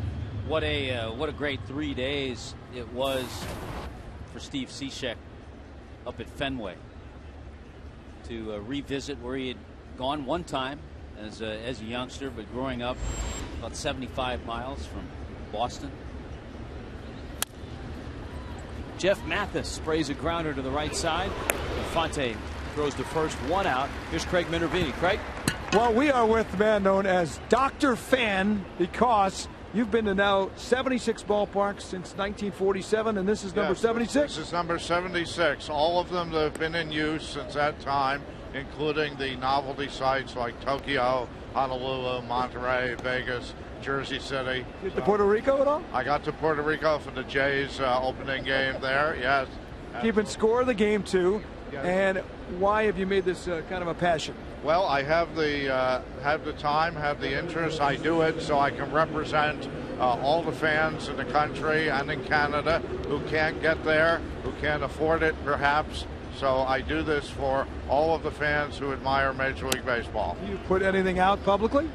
In what sense? You write about it? Or? I have done some writing about it, and mostly public speaking, since that's has been my profession. Communication professor for sports broadcasting as well. Sports broadcasting. Where did you teach? This was mostly at Southern Connecticut State in New Haven. My public speaking team spent 11 straight years in the top 20 in the nation. Nice. Your thoughts on Marlins Park in it is unique. It is wonderful. It has been Jeffrey Loria's dream. I've known that. I was in high school with him. Really? Absolutely. He was all-star infielders, I recall, for Stuyvesant High, and we're very proud of him.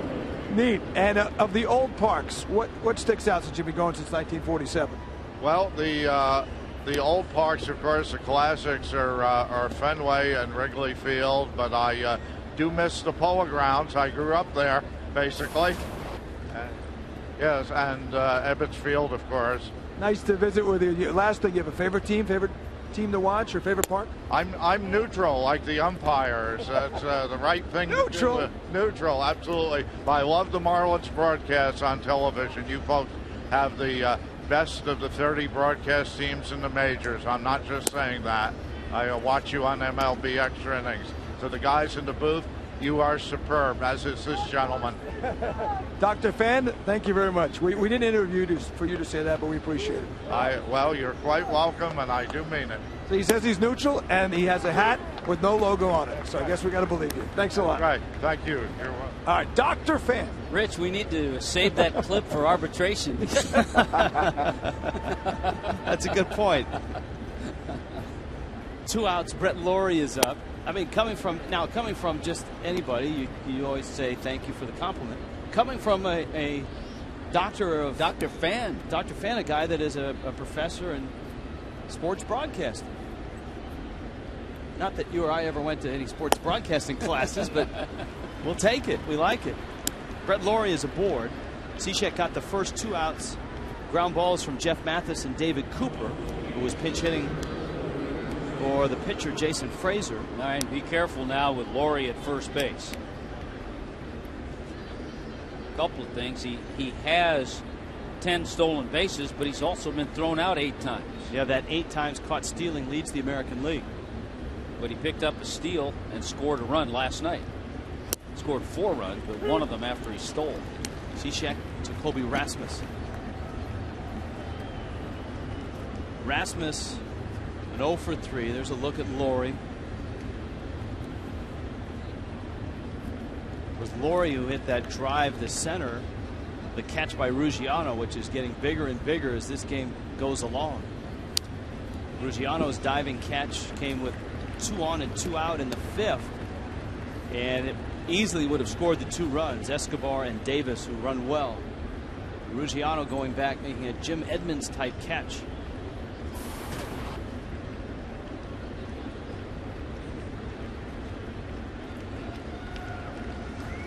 See, Dr. Fan may have used Willie Mays in that analogy. That comparison, we go with Jim Edmonds. We don't want to go back that far. I think maybe more fans would be familiar with that great Edmonds catch. Ground ball, and that's through into right field. Stanton picks it up. Laurie is steaming to third. And now the Jays have runners at the corners. And you get into one of the most dangerous hitters in the American League, and Jose Bautista. With the man on first base, this ball just gets by. Nobody on base. Gabby Sanchez is probably in that area to make a play, but the other thing you start thinking about, you look back at that second inning, what caused the run was 2 walks. And all of a sudden a 2-out walk here, and Laurie's at third after that base hit by Rasmus, and things get a little tougher. Bautista all coiled up at the plate. Drives one to center. Ruggiano stays on his feet for this one and makes the catch. And Cishek a scoreless 8th, 1-1 Marlins Blue Jays.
Tomorrow, the Marlins and the Jays play on a family Sunday. Rich Welch along with Tommy Hutt. It's the Heath Bell kids jersey tomorrow. It's a nice jersey. But Wednesday, you get the Josh Johnson bobblehead. Yeah, that's nice. I like the bobblehead. JJ. You even got JJ tapping the glove a little bit like that. Authentic. There's the glove tap there. Yeah.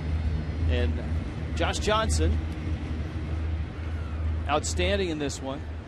7 innings, the 2 walks, the blemish, I guess, on his line, and that helped lead to a run by the Blue Jays. But here we go into the bottom of the 8th. Blue Jays dipping into their bullpen, and Darren Oliver, who has been in the big leagues a long time, a nice run lately with the Texas Rangers.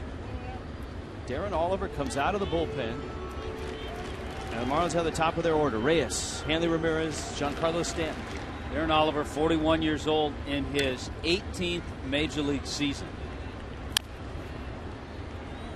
Reyes trying to pull that pitch, fouls it off. What has really helped him over the last few years, number one, he's left-handed. He's been throwing a nice cutter that he uses quite a bit. But as a Marlin in 2004, he appeared in 18 games.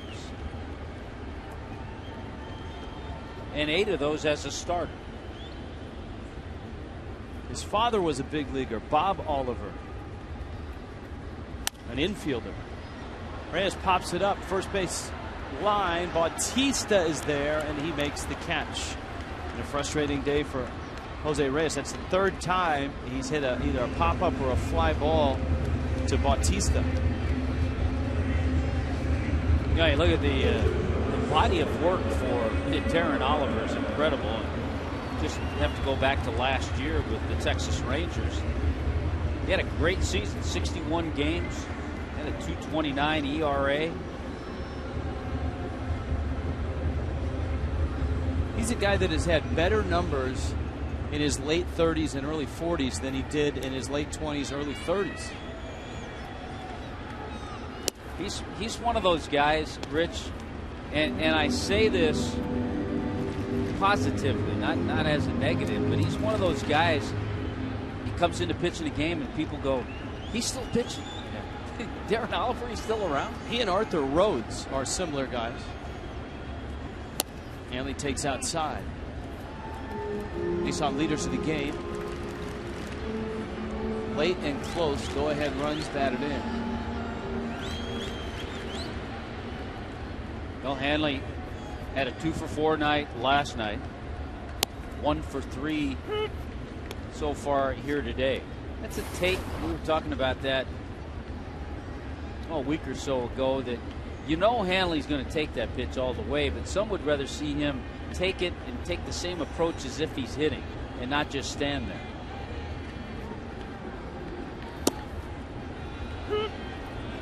Got another pretty good pitch to hit.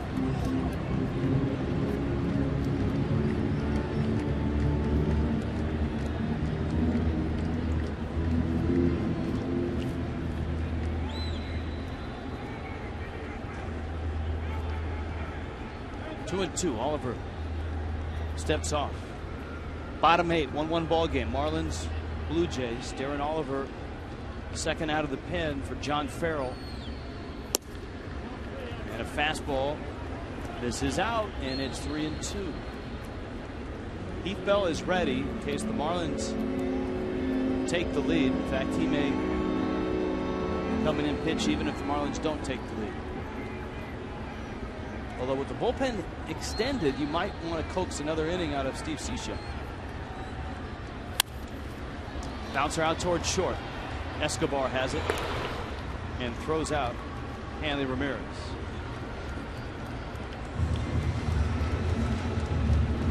You can take the Marlins with you wherever you go this season. Subscribe to MLB.tv today and see every Marlins out-of-market game live on your favorite device in HD quality. Visit Marlins.com to order and get more details. MLB.tv, baseball everywhere.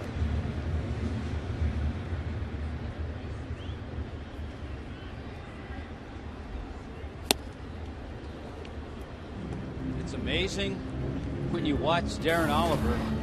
He got in on Hanley, jammed him, tied him up. full cut fastball. He's throwing 88 miles an hour. Even that last one, a pretty good pitch to hit. There it is again.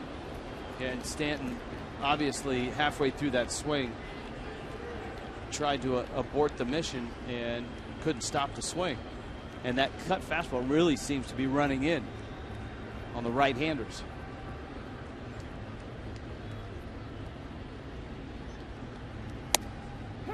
And he figures he tried to cut it and catch the corner. Down goes Stanton. The Marlins quickly done in the bottom of the 8th to the 9th, 1-1.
Jays and Marlins. Time now for the Coors Light Cold Hard Fact. All-time series, Marlins have won 17 of 22 meetings, but as we said, it's hard to read anything into that because this version of the Marlins is very different than the last version that played the Blue Jays. And Steve Cishek staring in. That's certainly the Blue Jays version, different than what the Marlins saw too. Cishek steps off. Blue Jays have Edwin Encarnacion, Kelly Johnson, and Yunel Escobar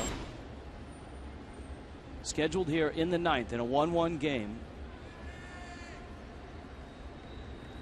The Blue Jays sit 2 games over 500, trying to weather the turbulence of losing 3 of their 5 starting pitchers. John Farrell's done a nice job of keeping it together. And on the other side of the diamond, you've got the Marlins, who are in a very different spot. A team that was in first place coming out of May into early June, and then has hit a patch of 16 games in which they've won just twice. And here's obviously a winnable game, a game that's 1-1 in the 9th. And to show you how things get frustrating, you and I talked about this as we opened up the telecast. What the Marlins needed was an outstanding start from Josh Johnson. He did that today. He held the Blue Jays to 1 run. He was just terrific the way he threw through 7 innings. And yet today, the offense that had scored 5 runs a game the last 4 games, today the offense is shut down. Steve Cishek, 1-2. Breaking ball, fly ball, left field deep. That ball is gone, and the Jays have a 2-1 lead.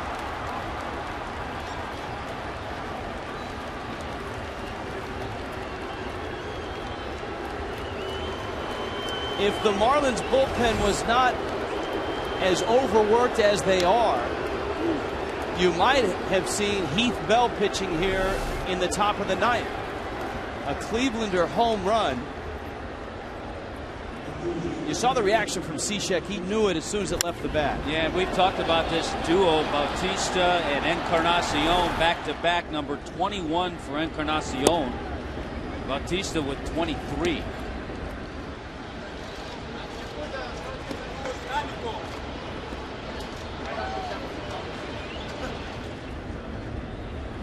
Now Kelly Johnson takes down low.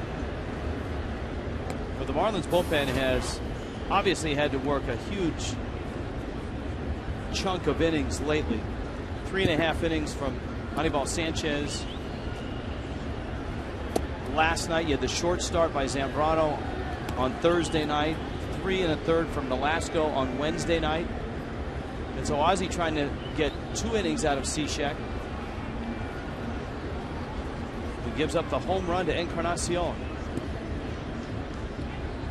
And that's a great point too, Rich, because we so often talk about when you're the home team, you can use your closer in the 9th inning of a tie game, because then you get that last at bat and then you see what happens. But in order to do that, you have to know you've got some backup ready down in that bullpen.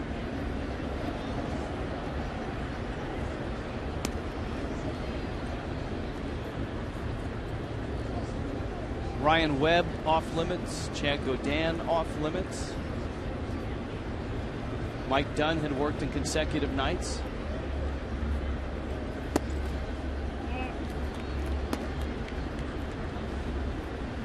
Remember, Mujica got roughed up on Thursday night in Boston.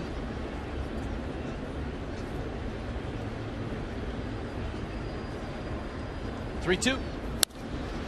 Liner into center field. That's a base hit. And so a home run and a single here.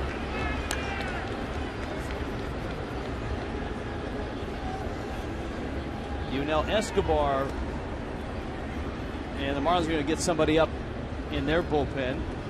Marlins Live, brought to you by Checkers, is coming up. They may have no choice but to come get Cishek here. See Guillen walking down the dugout. Hayes trying to get him through it.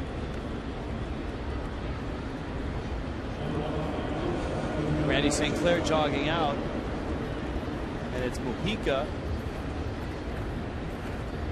They have a slew of right-handers. The next 3 hitters, all right-handers. St. Clair's going to take as long as he can. Jeff Nelson, the home plate umpire, still standing behind home plate. I'm surprised he hasn't come out. And so St. Clair figures, I'm just going to buy some time, let Mujica get loose. Now he jogs to the dugout. Cishek is left to face Escobar, and you got Kelly Johnson at first. And as we've seen last night and today, the Blue Jays aren't afraid to start a runner either on a straight steal or a hit and run. Kelly Johnson could steal you a base. He's got 7 of them. Bottom line, the first 2 games of this series, the Blue Jays have been a much better situational type team.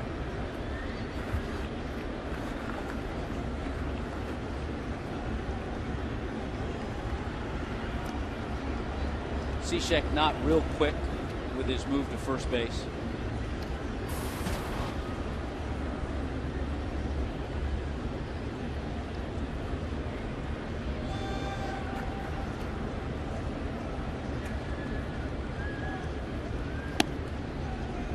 Pitch out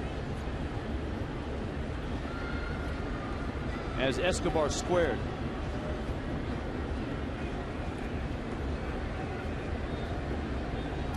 And they count 1-0.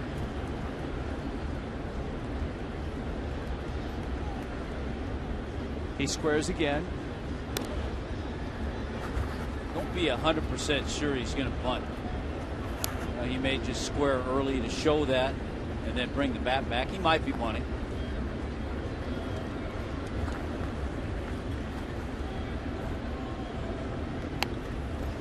Drops it down. Hayes makes a nice play to get the out. The Blue Jays, as they've done both games, move the runner up. Rajay Davis. And then you've got the catcher spot of Jeff Mathis. You could put down a clinic out of the way John Farrell's ball club is dropped down bunts, gotten runners in from third, less than 2 out.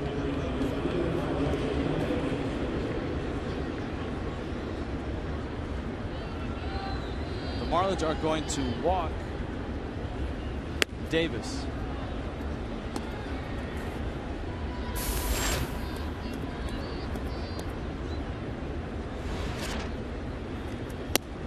You got Mathis up, who was 0 for 3 in this one.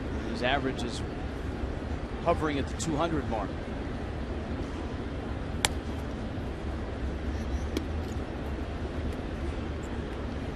The inning open with Edwin Encarnacion jumping all over a Steve Cishek breaking ball and hitting it into the Clevelander.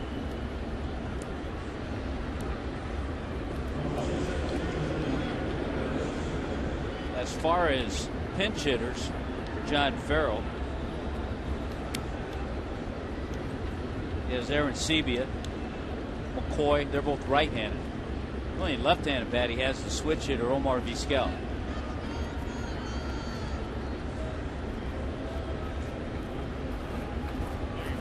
He's already used David Cooper.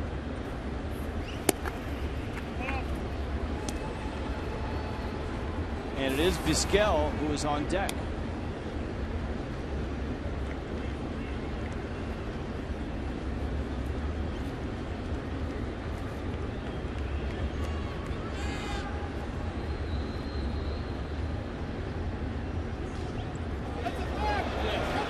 It's a balk. And both runners will move up. Home plate umpire Jeff Nelson.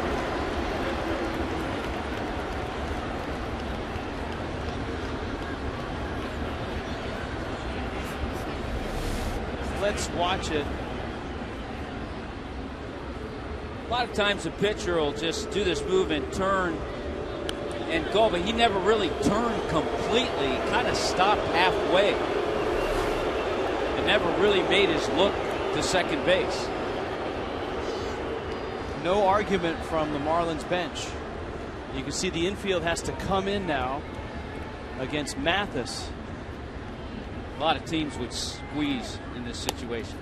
Well, they used the safety squeeze and it produced a run in the second. It looks exactly what John Farrell was doing there. Mathis trying to push the bunt to the first base side. He's got a base runner with pretty good speed at third base too in Kelly Johnson. And that's one of the keys to this play working. See if he's bunting again. Marlins pitch out, but it's not a straight squeeze.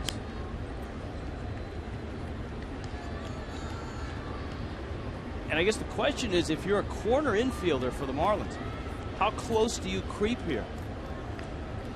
You got to sneak in a little bit. You hate to make it too far because you have a guy up there who's a below 200 hitter in his career. Marlins thinking suicide squeeze again.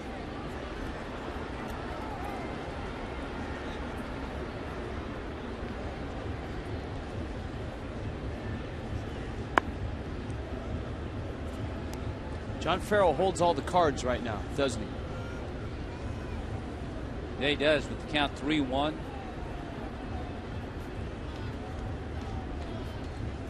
Mathis squares, puts it down. Runner's coming. Cishek bobbles, and the Blue Jays do it twice. There was no secret to what Toronto was trying to do, and they did it. It's an area that we saw last year that still needs some work from Steve Cishek, and that's his fielding. We saw him have trouble last year making throws. He has the play in front of him. If he picks that ball and flips to Brett Hayes, they have a real good chance of getting Kelly Johnson. But never really had control of the ball to flip it. It'll be a sacrifice, an RBI, and an error charge to Steve Cishek.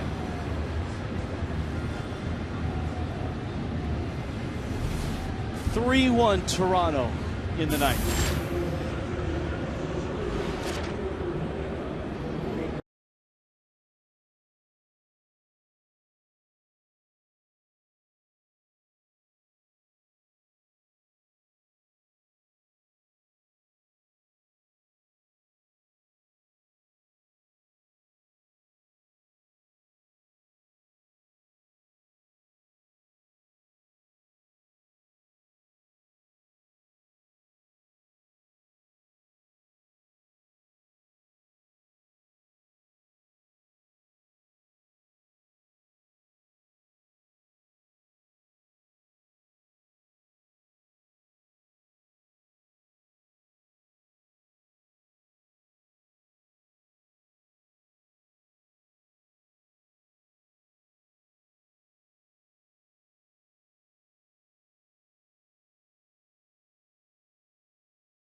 here in the ninth. Edward Mujica. And now you've got Mujica in the ball game. We just saw the Blue Jays for the second time bunt home a run. You have one of the greatest bunters in baseball history yeah, standing at the plate. And that is Omar Vizquel.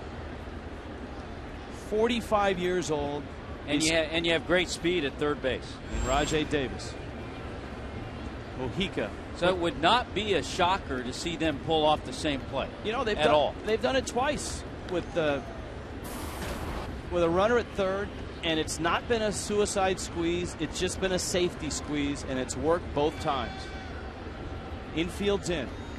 Vizquel, swing and a miss. Runner goes. They take the base.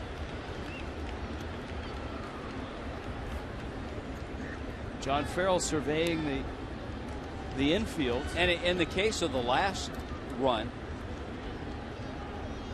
you look at the way they've executed, and they've done it.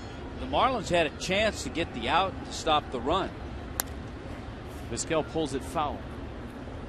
But they didn't execute. Omar Vizquel surprisingly productive at 45 in his 24th season. Hit 250 last year playing for Ozzie and the White Sox. Spent 2 years in Chicago. Vizquel, little ground ball to third. Hanley coming home. The tag by Hayes. And out at the plate is Davis.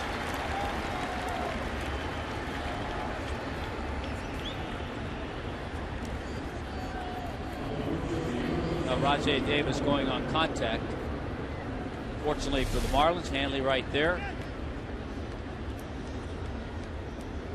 Comes up with a perfect throw. So runners at the corners. Vizquel at first.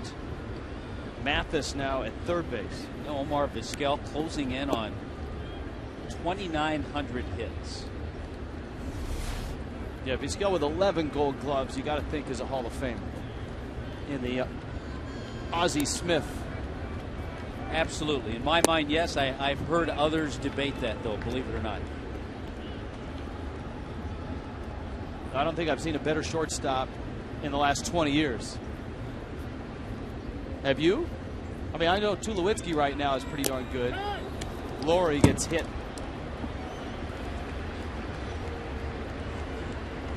Bags are loaded. Here comes Rasmus.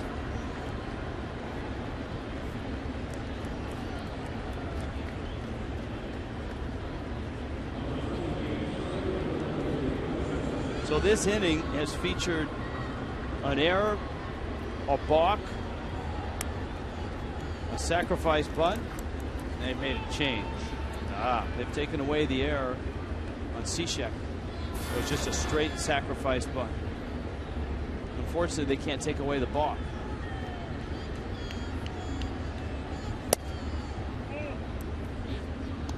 Because that balk really accelerated the inning. Well, it changed the whole complexion of the inning because the runners moved up. 2 outs. Rasmus is 1 for 4.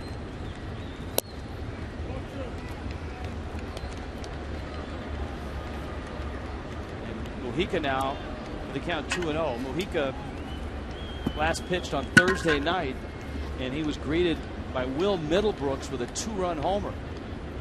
And that erased a 2-run Marlin lead. The Red Sox would win that ball game 6-5.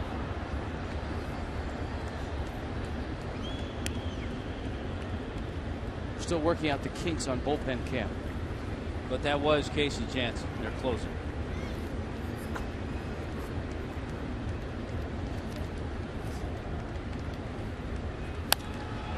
Rasmus, right field, deep, and gone. That is a grand slam.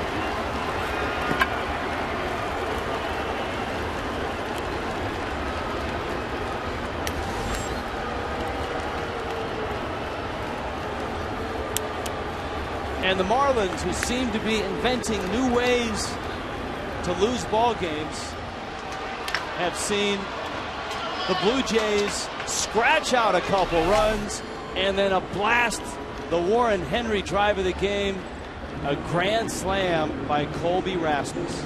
Boy, the home run ball has really bitten Edward Mujica the last couple of times. Remember, he gave up that home run to straightaway center to Will Middlebrooks at Fenway Park the other night.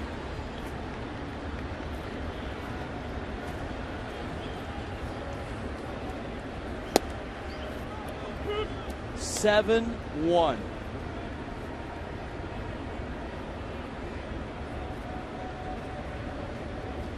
Six-run ninth. They saw David Ortiz hit a grand slam the other night.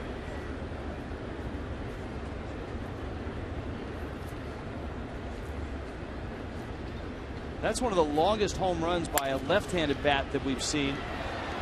Bautista singles the left. One of the longest home runs we've seen by a left-handed hitter in Marlins Park. Yeah, off the facing up there near that second deck. Remember, the inning opened with the man coming to the plate, taking a two-strike breaking ball from Steve Cishek and hitting it into the Clevelander.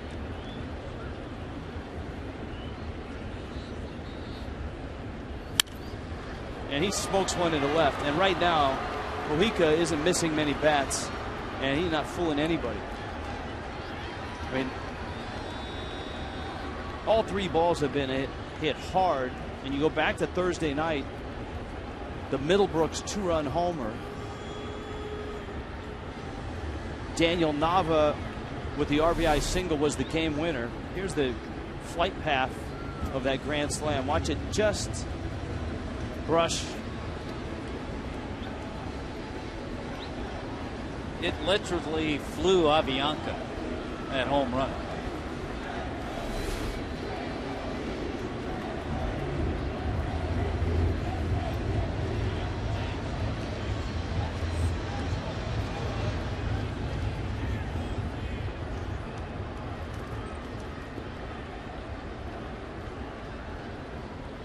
So Encarnacion has 2 hits in the inning.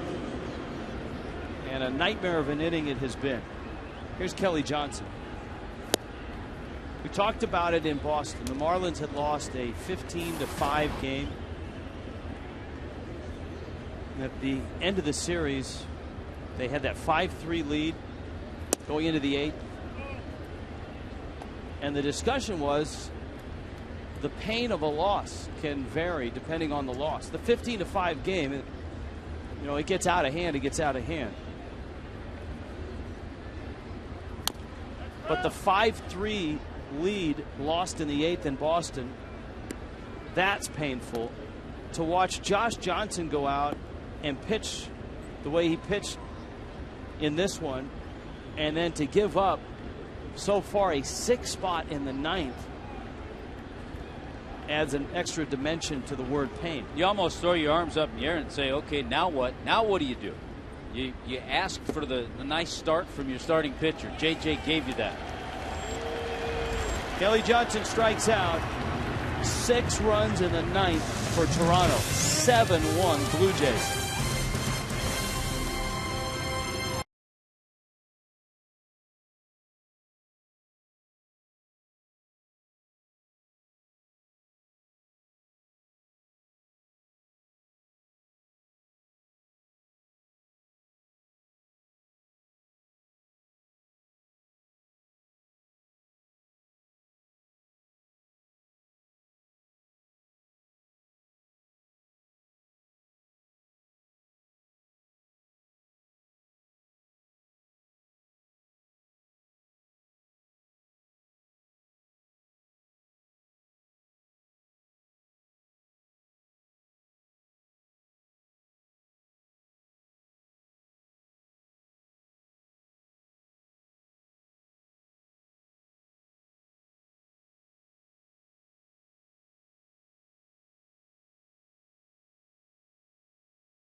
presented by AT&T, the nation's largest 4G network. AT&T, rethink possible.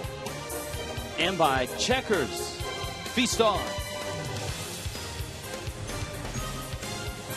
Dark clouds above Miami, and inside Marlins Park, it's pretty dark as well. The Marlins having dropped 14 of 16, a 1-1 game. They got a great start from Josh Johnson, but it all unravels in the top of the ninth. Casey Jansen, the closer for the Blue Jays, is in, and he misses outside to Logan Morrison. The Marlins in a 6-run hole going into the bottom of the ninth. On their way to losing 6 in a row and going 4-16 in June. Boy, and this really feels like the old adage, just when you think it can't get any worse, it does.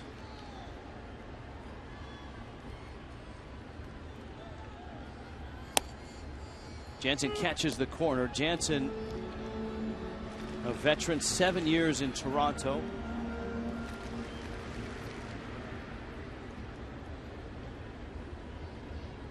Shares something in common with Jeff Conine, a former pitcher at UCLA. Morrison swings and misses. And a guy who, as you saw there, kind of herky-jerky and will use everything. That time he herked and jerked and threw a pretty good curveball to get Logan Morrison.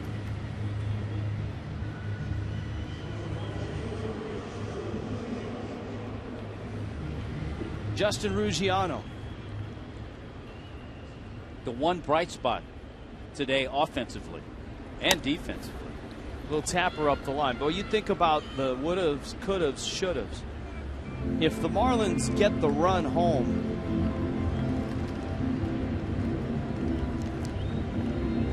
in that 7th inning, the whole sequence, the whole bullpen sequence sets up different.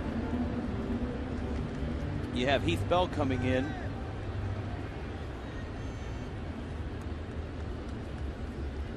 To pitch that 9th inning, but the Marlins couldn't get the run home. Swing and a miss by Ruggiano. They had Infante at third with 1 out, and Brett Hayes was up. And Hayes struck out against Jason Frazier. And Ruggiano goes around. And so the Marlins, down to their last swings,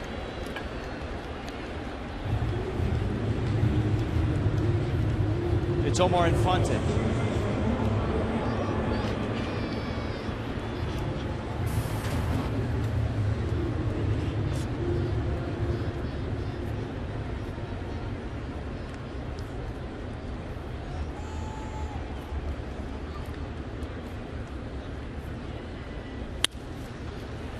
To short.